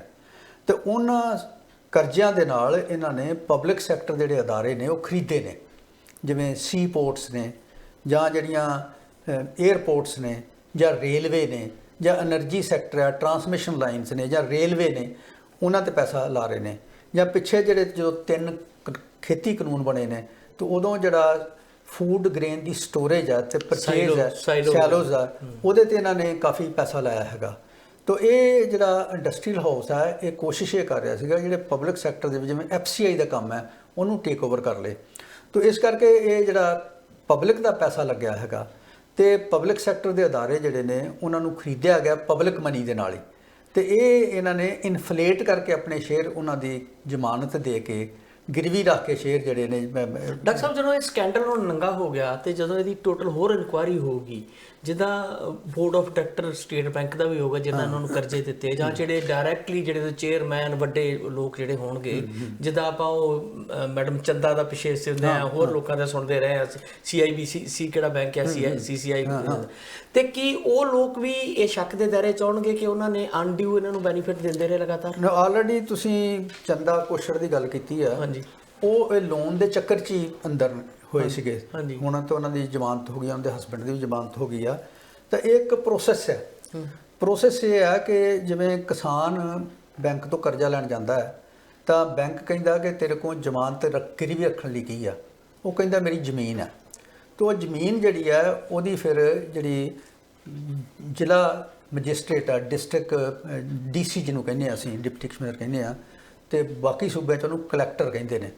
Collector rate ਦੇ ਨਾਲ ਜ਼ਮੀਨ ਦਾ ਭਾਅ ਮਿਥ ਕੇ, ਜੇ 1 ਕਿੱਲੇ ਦਾ 10 ਲੱਖ ਕਲੈਕਟਰ ਰੇਟ ਹੈ ਤੇ 1 ਕਿੱਲੇ ਤੇ 10 ਲੱਖ ਤੋਂ ਵੱਧ ਬੈਂਕ ਲੋਨ ਨਹੀਂ ਦਿੰਦਾ, ਉਸ ਤੋਂ ਘੱਟ ਰਹਿੰਦਾ, ਤਾਂ ਕਿ ਜੇ ਡੁੱਬ ਜੇ ਮਤਲਬ ਮਾਰਕੀਟ ਵੈਲਿਊ ਨਹੀਂ ਕਰਦੇ, ਜਿਹੜੀ ਕਲੈਕਟਰ ਰੇਟ ਵਾ ਹੈਗਾ ਉਹਨੂੰ ਵੈਲਿਊ ਕੰਸੀਡਰ ਕਰਦੇ। ਲੇਕਿਨ ਜਿਹੜੀ ਇੰਡਸਟਰੀ ਤੇ ਬਿਜ਼ਨਸ ਦੇ ਕੇਸ ਦੇ ਵਿੱਚ ਉਹ ਜਿੱਥੇ ਸ਼ੇਅਰ ਲਿਸਟਡ ਨੇ, ਸ਼ੇਅਰਾਂ ਦੀ ਵੈਲਿਊ ਦੇ ਨਾਲ ਤੁਹਾਡੀ ਨੈਟ ਵਰਥ ਜਾਣੀ ਜਾਂਦੀ ਆ। ਤਾਂ ਜੇ ਪਤਾ ਲੱਗ ਜਾਏ ਕਿ ਤੁਸੀਂ ਨੈਟ ਵਰਥ ਆਪਣੀ ਜਿਹੜੀ ਆ ਗੈਰ ਵਾਜਬ ਤਰੀਕੇ ਦੇ ਨਾਲ ਅਨਫੇਅਰ ਮੀਨਸ ਵਰਤ ਕੇ ਵਧਾਈ ਹੈ, ਤੇ ਇਹਦਾ ਮਤਲਬ ਹੈ ਕਿ ਤੁਸੀਂ ਆਪਣੀਆਂ ਏਸੈਟਸ ਵਧਾ ਚੜਾ ਕੇ ਦਿਖਾ ਕੇ ਬੈਂਕਾਂ ਤੋਂ ਵੱਧ ਕਰਜ਼ੇ ਲੈ ਲਏ ਆ। ਇਹਦਾ ਮਤਲਬ ਹੈ ਕਿ ਜਿੰਨੇ ਤੁਸੀਂ ਹੁਣ ਕਰਜ਼ੇ ਲਏ ਨੇ ਉਹਨੀਆਂ ਤੁਹਾਡੀਆਂ ਜ਼ਿਆਦਾਤਾਂ ਨਹੀਂ ਹੈਗੀਆਂ। ਤਾਂ ਜੇ ਬੈਂਕਾਂ ਨੇ ਰਿਕਵਰੀ ਪਾਤੀ ਸਾਰੇ ਕਰਜ਼ਿਆਂ ਦੀ ਤੇ ਇਹ ਕੰਪਨੀਆਂ ਡੁੱਬ ਜਾਣਗੀਆਂ, ਤੇ ਇਹਨਾਂ ਕੰਪਨੀਆਂ ਜਿਹੜੇ ਲੱਗੇ ਪੈਸੇ ਨੇ ਜਿਨ੍ਹਾਂ ਦੇ, ਉਹ ਵੀ ਡੁੱਬ ਜਾਣਗੇ ਨਾਲ ਹੀ। ਤੇ ਇਸ ਕਰਕੇ ਜ਼ਰੂਰੀ ਆ ਕਿ ਇਹ ਦੇਖਿਆ ਜਾਏ ਕਿ ਇਹਨੂੰ ਕਿਵੇਂ ਠੀਕ ਕਰਨਾ ਹੈਗਾ। ਇਹ ਤੁਹਾਨੂੰ ਮੈਂ ਦੱਸਣ ਵਾਸਤੇ ਲਿਆਉਣਾ ਚਾਹੁੰਦਾ ਕਿ ਇੱਕ ਮਨਮੋਹਨ ਸਿੰਘ ਉਹਨਾਂ ਦੇ ਟਾਈਮ ਤੇ ਸਤਿਅਮ ਨਾਂ ਦੀ ਕੰਪਨੀ ਸੀਗੀ। ਸਤਿਅਮ ਕੰਪਨੀ ਜਿਹੜੀ ਸੀਗੀ ਕੰਪਿਊਟਰ ਇਨਫੋਸਿਸ ਮੇਰੇ ਖਿਆਲ ਨਹੀਂ, ਸਤਿਅਮ ਕੰਪਨੀ ਸੀਗੀ। ਅੱਛਾ ਜੀ। ਤੇ ਸਤਿਅਮ ਕੰਪਨੀ ਜਿਹੜੀ ਸੌਫਟਵੇਅਰ ਦੀ ਕੰਪਨੀ ਸੀ, ਸੌਫਟਵੇਅਰ ਦੀ ਹੈ ਕੰਪਿਊਟਰ। ਤੇ ਉਹਦੇ ਵਿੱਚ ਵੀ ਇਦਾਂ ਦੇ ਹੀ ਸਕੈਂਡਲ ਹੋਇਆ ਸੀਗਾ, ਤੇ ਉਹ ਤੋਂ ਬਾਅਦ ਕੰਪਨੀ ਬੰਦ ਹੋਣ ਲੱਗੀ। ਤਾਂ ਫਿਰ ਮਨਮੋਹਨ ਸਿੰਘ ਦੀ ਗਵਰਨਮੈਂਟ ਨੇ ਕੋਸ਼ਿਸ਼ ਕਰਕੇ ਜਿਹੜੇ ਟਰੱਕ ਤੇ ਜੀਪਾਂ ਬਣਾਉਂਦੇ ਨੇ, ਮਹਿੰਦਰਾ ਵਾਲਿਆਂ ਨੂੰ ਕਹਿ ਕੇ ਟੇਕ ਓਵਰ ਕਰਾਇਆ, ਤੇ ਨਾਲ ਇਹ ਕੋਸ਼ਿਸ਼ ਕੀਤੀ ਵੀ ਕੋਈ ਬੰਦਾ ਇੱਥੋਂ ਲੇ ਆਫ ਨਾ ਹੋਵੇ, ਕਿਸੇ ਦੀ ਨੌਕਰੀ ਨਾ ਜਾਏ। ਤੇ ਉਹਨਾਂ ਨੇ ਜਿਹੜਾ ਨੈਗੇਟਿਵ ਅਸਰ ਹੋਣ ਤੋਂ ਬਚਾ ਲਿਆ ਸੀਗਾ। ਸੋ ਇਸ ਕਰਕੇ ਜੇ ਕੰਪਨੀਆਂ ਕੱਲ੍ਹ ਨੂੰ ਫੇਲ ਹੁੰਦੀਆਂ ਨੇ ਤੇ ਸਾਨੂੰ ਇਹ ਦੇਖਣਾ ਪਏਗਾ ਕਿ ਉਹਦੇ ਚੋਂ ਬੇਰੁਜ਼ਗਾਰੀ ਕਰਕੇ ਲੋਕੀ ਬਾਹਰ ਨਾ ਜਾਣ, ਤੇ ਉਹ ਕਿਸ ਤਰ੍ਹਾਂ ਉਹਨਾਂ ਨੂੰ ਬਚਾਉਣਾ, ਇਹੋ ਜਿਹੀ ਗੱਲ ਚੱਲ ਸਕਦੀ ਆ। ਕਿਉਂਕਿ ਇਹਦਾ ਜਿਹੜਾ ਕਾਸਕੇਡ, ਯਾਨੀ ਕਿ ਇਹਨਾਂ ਦੀ ਓਨਰਸ਼ਿਪ ਵੀ ਚੇਂਜ ਹੋ ਸਕਦੀ ਹੈ। ਮਤਲਬ ਕਿ ਕੰਪਨੀ ਦੇ ਜਿਹੜੇ ਹੁਣ ਹੈੱਡ ਕਰ ਰਹੇ ਲੋਕ ਆ, ਇਹਨਾਂ ਕੋਲੋਂ ਲੈ ਕੇ ਕਿਸੇ ਦੂਜੇ ਅਦਾਰੇ ਨੂੰ ਦੇ ਕੇ ਮਤਲਬ ਸਰਵਿਸਿਜ਼ ਜਿਹੜੇ ਲੋਕ ਕਰ ਰਹੇ ਉਹਨਾਂ ਨੂੰ ਸਿਕਿਉਰ ਕੀਤਾ ਜਾ ਸਕਦਾ। ਜਿਵੇਂ ਸਤਿਅਮ 'ਚ ਕੀਤਾ ਸੀਗਾ ਕਿ ਉਸ ਕੰਪਨੀ ਨੂੰ ਜਿਹੜੇ ਜਦੋਂ ਡੁੱਬਣ ਲੱਗੀ, ਕਿਉਂਕਿ ਉਹਨਾਂ ਨੇ ਪੈਸਾ ਬਾਹਰ ਕੱਢ ਲਿਆ ਸੀਗਾ, ਤਾਂ ਉਹਨੇ ਮਹਿੰਦਰਾ ਨੇ ਉਹਨੂੰ ਖਰੀਦ ਲਿਆ, ਤੇ ਉਹ ਜਿਹੜੀ ਬੈਂਕਾਂ ਦੀ ਰਿਕਵਰੀ ਸੀਗੀ ਉਹਦੇ ਜਿਹੜੇ ਪੈਸੇ ਸੀਗੇ ਮਹਿੰਦਰਾ ਨੇ ਓਨ ਕਰ ਲਏ, ਤਾਂ ਲੋਨ ਨਹੀਂ ਡੁੱਬੇ, ਤਾਂ ਕੰਪਨੀ ਵੀ ਬਚ ਗਈ, ਉਹਦੇ ਨਾਲ ਮੁਲਾਜ਼ਮ ਵੀ ਬਚ ਗਏ। ਇਸੇ ਤਰ੍ਹਾਂ ਜੇ ਸਾਬਤ ਹੋ ਜਾਂਦਾ ਕਿ ਇਹਨਾਂ ਨੇ ਫਰਾਡ ਕੀਤਾ ਹੈਗਾ, ਤਾਂ ਇਹ ਜਿਹੜੀਆਂ ਕੰਪਨੀਆਂ ਦੀ ਓਨਰਸ਼ਿਪ ਬਦਲ ਸਕਦੀ ਹੈ, ਤੇ ਬਦਲਣ ਦੇ ਨਾਲ ਹੋ ਸਕਦਾ ਕੁਝ ਕੰਪਨੀਆਂ ਨੂੰ ਗਵਰਨਮੈਂਟ ਨੂੰ ਟੇਕ ਓਵਰ ਕਰਨਾ ਪਵੇ, ਜਿਵੇਂ ਟਰਾਂਸਮਿਸ਼ਨ ਲਾਈਨਸ ਨੇ ਜਾਂ ਰੇਲਵੇ ਆ, ਤੇ ਉਹਦੇ ਨਾਲ ਜਿਹੜੇ ਕਰਜ਼ੇ ਨੇ ਉਹ ਜਿਹੜਾ ਵੀ ਖਰੀਦੇਗਾ ਉਹਨੂੰ ਟਰਾਂਸਫਰ ਹੋ ਜਾਣਗੇ, ਤੇ ਉਹਦੇ ਨਾਲ ਬਚਾਅ ਹੋ ਸਕਦਾ ਹੈ। ਜਿਹਦੇ ਉਲਟੀ ਗੰਗਾ ਜੋ ਡਾਕਟਰ ਸਾਹਿਬ, ਇਹ ਤੇ ਪਹਿਲਾਂ ਤੇ ਉਲਟ ਹੋ ਰਿਹਾ ਸੀਗਾ ਕਿ ਜਿਹੜੇ ਪਬਲਿਕ ਸੈਕਟਰ ਦੀਆਂ ਚੀਜ਼ਾਂ ਨੇ ਉਹ ਪ੍ਰਾਈਵੇਟੇਸ਼ਨ ਵੱਲ ਜਾ ਰਹੀਆਂ। ਤੁਸੀਂ ਕਹਿ ਰਹੇ ਹੋ ਕਿ ਹੁਣ ਪਬਲਿਕ ਸੈਕਟਰ 'ਚ ਵਾਪਸ ਆ ਜਾਣਗੀਆਂ। ਨਹੀਂ, ਜ਼ਰੂਰੀ ਨਹੀਂ ਵਾਪਸ ਆਉਣ, ਕੋਈ ਪ੍ਰਾਈਵੇਟ ਹਾਊਸ ਹੋਰ ਵੀ ਖਰੀਦ ਸਕਦਾ ਹੈ, ਲੇਕਿਨ ਜੇ ਨਹੀਂ ਖਰੀਦਦਾ ਤਾਂ ਫਿਰ ਅਲਟੀਮੇਟਲੀ ਗਵਰਨਮੈਂਟ ਜਿਹੜੀ ਆ ਉਹਨੂੰ ਇਕਨੋਮੀ ਨੂੰ ਸੇਵ ਕਰਨ ਵਾਸਤੇ ਇਸ ਪਾਸੇ ਆਉਣਾ ਪਏਗਾ। ਤਾਂ ਇਸ ਕਰਕੇ ਜ਼ਰੂਰੀ ਹੈ ਕਿ ਇਹਦੀ ਤਾਕੀਦ ਜਿਹੜੀ ਹੈ, ਤਹਿਕੀਕਾਤ ਹੈ, ਜਿਹੜਾ ਇਨਕੁਆਇਰੀ ਹੈ ਪ੍ਰੋਪਰ ਹੈ, ਉਹ ਹੋਵੇ, ਔਰ ਪਤਾ ਲੱਗੇ ਕਿ ਇਹ ਕਿੰਨੇ ਕੁ ਪੈਸੇ ਇਹਨਾਂ ਨੇ ਫਾਲਤੂ ਲਏ ਨੇ, ਕਿੰਨੀ ਕੁ ਇਹਨਾਂ ਦੀ ਨੈਟ ਵਰਥ ਐਕਚੁਅਲ ਹੈ, ਤੇ ਕਿੰਨੇ ਕੁ ਪੈਸੇ ਡੁੱਬਣ ਦੀ ਸੰਭਾਵਨਾ ਹੈ, ਤੇ ਕਿਵੇਂ ਇਹਨੂੰ ਆਪਰੇਸ਼ਨ ਕਰਕੇ ਡੁੱਬਣ ਤੋਂ ਬਚਾਇਆ ਜਾਵੇ। ਅੱਛਾ ਡਾਕਟਰ ਸਾਹਿਬ, ਜਿਹੜੀ ਹਿੰਡਨਬਰਗ ਦੀ ਰਿਪੋਰਟ ਹੈ, ਤੁਸੀਂ ਕਿਹਾ ਕਿ 125 ਪੇਜ ਦੀ ਰਿਪੋਰਟ ਹੈ, ਉਹਦੇ ਵਿੱਚ ਜਿਹੜਾ ਇੱਕ ਪੁਆਇੰਟ ਆਪਾਂ ਡਿਸਕਸ ਕਰ ਰਹੇ ਹਾਂ ਕਿ ਇਹਨਾਂ ਨੇ ਉਹਨੂੰ ਐਕਸਲਰੇਟ ਕੀਤਾ, ਆਪਣੇ ਸ਼ੇਅਰ ਜਿਹੜੇ ਆ ਉਹ ਸ਼ੋ ਵੱਧ ਕੀਤੇ, ਹੈਗੀ ਨਹੀਂ ਸੀ ਵਰਤ ਉਹਨਾਂ ਦੀ ਉਨੀ। ਉਹਦੇ ਤੋਂ ਇਲਾਵਾ ਵੀ ਕੋਈ ਐਸੀਆਂ ਚੀਜ਼ਾਂ ਸੀ ਜਿਹੜੀਆਂ ਫਾਈਨੈਂਸ਼ੀਅਲ ਜਿਹੜੀਆਂ ਇਨਰੈਗੂਲਰਿਟੀਜ਼ ਕਹਿ ਸਕਦੇ ਆ, ਜਾਂ ਜਿਨ੍ਹਾਂ ਨੂੰ ਫਾਈਨੈਂਸ਼ੀਅਲੀ ਕ੍ਰਾਈਮ ਦੀ ਤਰ੍ਹਾਂ ਲੈ ਸਕਦੇ ਆ, ਇਹਨਾਂ ਨੇ ਕੁਝ ਹੋਰ ਵੀ ਕੀਤਾ, ਜਾਂ ਇਕੱਲਾ ਇੱਕੋ ਚੀਜ਼ ਨੂੰ ਲੈ ਕੇ ਹੀ ਉੱਤੇ ਸਾਰੀ ਇਨਵੈਸਟੀਗੇਸ਼ਨ ਹੋਈ? ਨਹੀਂ, ਇਹਨਾਂ ਨੇ ਇਹ 'ਚ ਕਈ ਚੀਜ਼ਾਂ ਨੇ ਰਿਪੋਰਟ ਦੇ ਵਿੱਚ ਜਿਹੜੀਆਂ ਕਿ ਜੇ ਡਿਟੇਲ 'ਚ ਪੜ੍ਹੇ ਉਹ ਤਾਂ ਪਤਾ ਲੱਗਦਾ ਹੈਗਾ। ਇੱਕ ਜਿਹੜੀ ਮੈਨੂੰ ਹੋਰ ਬੜੀ ਇੰਟਰਸਟਿੰਗ ਗੱਲ ਲੱਗੀ ਕਿ ਇਹ ਜਿਹੜੀ ਅਦਾਨੀ ਗਰੁੱਪ ਆਫ ਕੰਪਨੀਜ਼ ਨੇ, ਜਿਹੜੇ ਇਹਨਾਂ ਦੇ ਕਰਤਾ ਧਰਤਾ ਨੇ, ਖਾਸ ਕਰਕੇ ਜਿਹੜਾ ਇਹਨਾਂ ਦੇ ਐਲਡਰ ਬ੍ਰਦਰ ਨੇ ਵਿਨੋਦ ਅਦਾਨੀ ਜਿਹੜੇ ਨੇ, ਉਹਨਾਂ ਦੇ ਜਿਹੜੇ ਸਾਨੇ ਲਾ ਨੇ, ਉਹ ਨੀਰਵ ਮੋਦੀ ਦੀ ਜਿਹੜੀ ਜਵਾਹਰਾਤ ਵਾਲੀ ਕੰਪਨੀ ਆ, ਜਿਨ੍ਹਾਂ ਨੇ ਫਰਾਡ ਬਹੁਤ ਵੱਡਾ ਕਰਕੇ ਬਾਹਰ ਭੱਜੇ ਨੇ, ਉਹਨਾਂ ਨਾਲ ਕਾਫੀ ਨੇੜੇ ਦੇ ਤਲੁਕਾਤ ਸੀਗੇ। ਤੇ ਇਹ ਬੰਦੇ ਕਈ ਵਾਰੀ ਇਹਨਾਂ ਤੇ ਮੁਕੱਦਮੇ ਦਰਜ ਹੋਏ ਨੇ ਤੇ ਜ਼ਮਾਨਤਾਂ ਲੈ ਕੇ ਕੋਰਟਾਂ 'ਚੋਂ ਇਹ ਬਰੀ ਹੋਏ ਨੇ। ਇਹ ਬੰਦਿਆਂ ਦੇ ਜਿਹੜੇ ਸਬੰਧ ਨੇ ਇਹੋ ਜਿਹੇ ਡੁਬੀਅਸ ਕਰੈਕਟਰ ਨਾਲ ਰਹੇ ਹੋਏ ਨੇ, ਕਿਉਂਕਿ ਗੁਜਰਾਤੀ ਨੇ, ਤੇ ਜਿਹੜੇ ਗੁਜਰਾਤੀ ਅਮੀਰ ਆਦਮੀ ਨੇ ਉਹਨਾਂ ਦੀਆਂ ਰਿਸ਼ਤੇਦਾਰੀਆਂ ਨੇ ਆਪਸ ਵਿੱਚ। ਤੇ ਇਸ ਕਰਕੇ ਬਹੁਤ ਸਾਰੇ ਇੰਡਸਟਰੀਅਲ ਹਾਊਸ ਜਿਹੜੇ ਨੇ ਗੁਜਰਾਤੀ ਨੇ, ਤੇ ਉਹਨਾਂ ਦੇ ਗਾਂ ਰਿਲੇਸ਼ਨਸ਼ਿਪ ਨੇ, ਤੇ ਇਸ ਰਿਪੋਰਟ ਦੇ ਵਿੱਚ ਇਹੋ ਜਿਹੇ ਸੰਕੇਤ ਕਾਫੀ ਮਿਲਦੇ ਨੇ। ਯਾਨੀ ਕਿ ਨੈਕਸਸ ਜਿਹੜਾ ਆ ਇਹ ਜਿਹੜੇ ਬਿਜ਼ਨਸ ਘਰਾਣੇ ਉਹਨਾਂ ਦਾ ਆਪਸੀ ਵੀ ਹੋ ਸਕਦਾ ਹੈ, ਪੋਲੀਟੀਕਲ ਤੇ ਹੈ ਹੀ ਹੈ, ਆਪਾਂ ਕਹਿ ਰਹੇ ਹਾਂ ਕਿ ਪੋਲੀਟੀਕਲ ਸ਼ੈਲਟਰ ਮਿਲਦਾ ਇਹਨਾਂ ਨੂੰ, ਤੇ ਜਿਹੜੇ ਬਿਜ਼ਨਸ ਦੇ ਵੱਡੇ ਘਰਾਣੇ ਜਾਂ ਜਿਹੜੇ ਡਿਫਾਲਟਰ ਹੋ ਚੁੱਕੇ ਜਿੱਦਾਂ ਨੀਰੂ ਮੋਦੀ ਦਾ ਨਾਂ ਲਿਆ ਜਾਂ ਹੋਰ, ਉਹਨਾਂ ਨਾਲ ਵੀ ਇਹਨਾਂ ਦੇ ਰਿਲੇਸ਼ਨ ਕਿਤੇ ਕਿਤੇ ਡਿਵੈਲਪ ਹੋ ਸਕਦੇ। ਇਹੀ ਤਾਂ ਮੈਂ ਦੱਸ ਰਿਹਾ ਕਿ ਹੀਰੇ ਜਵਾਹਰਾਤ ਦੇ ਜਿਹੜੇ ਵਪਾਰੀ ਨੇ ਉਹਨਾਂ ਨਾਲ ਇਹਨਾਂ ਦੇ ਸੰਬੰਧ ਸੀਗੇ, ਤੇ ਉਹ ਜਿਹੜੇ ਬਾਹਰ ਭੱਜ ਗਏ ਫਰਾਡ ਕਰਕੇ, ਉਹਨਾਂ ਦੇ ਜਿਹੜੇ ਇਹਨਾਂ ਦੇ ਵੱਡੇ ਭਰਾ ਦੇ ਜਵਾਈ ਨੇ ਉਹ ਉਹਨਾਂ ਦੇ ਕੰਪਨੀਆਂ ਦੇ ਡਾਇਰੈਕਟਰ ਵਗੈਰਾ ਜਾਂ ਉਹਨਾਂ ਦੇ ਐਗਜ਼ੈਕਟਿਵ ਰਹਿ ਚੁੱਕੇ ਨੇ, ਤੇ ਇਹਨਾਂ ਦਾ ਸੰਬੰਧ ਉਸ ਪਾਸੇ ਨੂੰ ਜੁੜਦਾ ਕਿਤੇ ਨਾ ਕਿਤੇ ਜਾ ਕੇ। ਪਰ ਇਸ ਤੋਂ ਵੀ ਵੱਡੀ ਗੱਲ ਇਹ ਹੈ ਕਿ ਇੱਕ ਇਹ ਜਿਹੜਾ ਸਕੈਂਡਲ ਹੈ ਇਹ ਇੱਕ ਬੜੀ ਇੰਪੋਰਟੈਂਟ ਗੱਲ ਹਾਈਲਾਈਟ ਕਰਦਾ ਕਿ ਕਿਵੇਂ ਇੱਕ ਆਰਟੀਫੀਸ਼ੀਅਲ ਤਰੀਕੇ ਦੇ ਨਾਲ, ਇੱਕ ਮਨੋਘੜਤ ਤਰੀਕੇ ਦੇ ਨਾਲ ਤੁਸੀਂ ਆਪਣੀਆਂ ਜਾਇਦਾਦਾਂ ਨੂੰ ਵਧਾ ਚੜਾ ਕੇ ਪੇਸ਼ ਕਰਦੇ, ਤੇ ਉਹਦੇ ਆਧਾਰ ਦੇ ਉੱਤੇ ਤੁਸੀਂ ਕਰਜ਼ੇ ਲੈਂਦੇ ਜੇ, ਫਿਰ ਬੈਂਕਾਂ ਤੋਂ ਤੁਸੀਂ ਆਪਣੇ ਕਰਜ਼ੇ ਮਾਫ ਕਰਾਉਂਦੇ ਜੇ।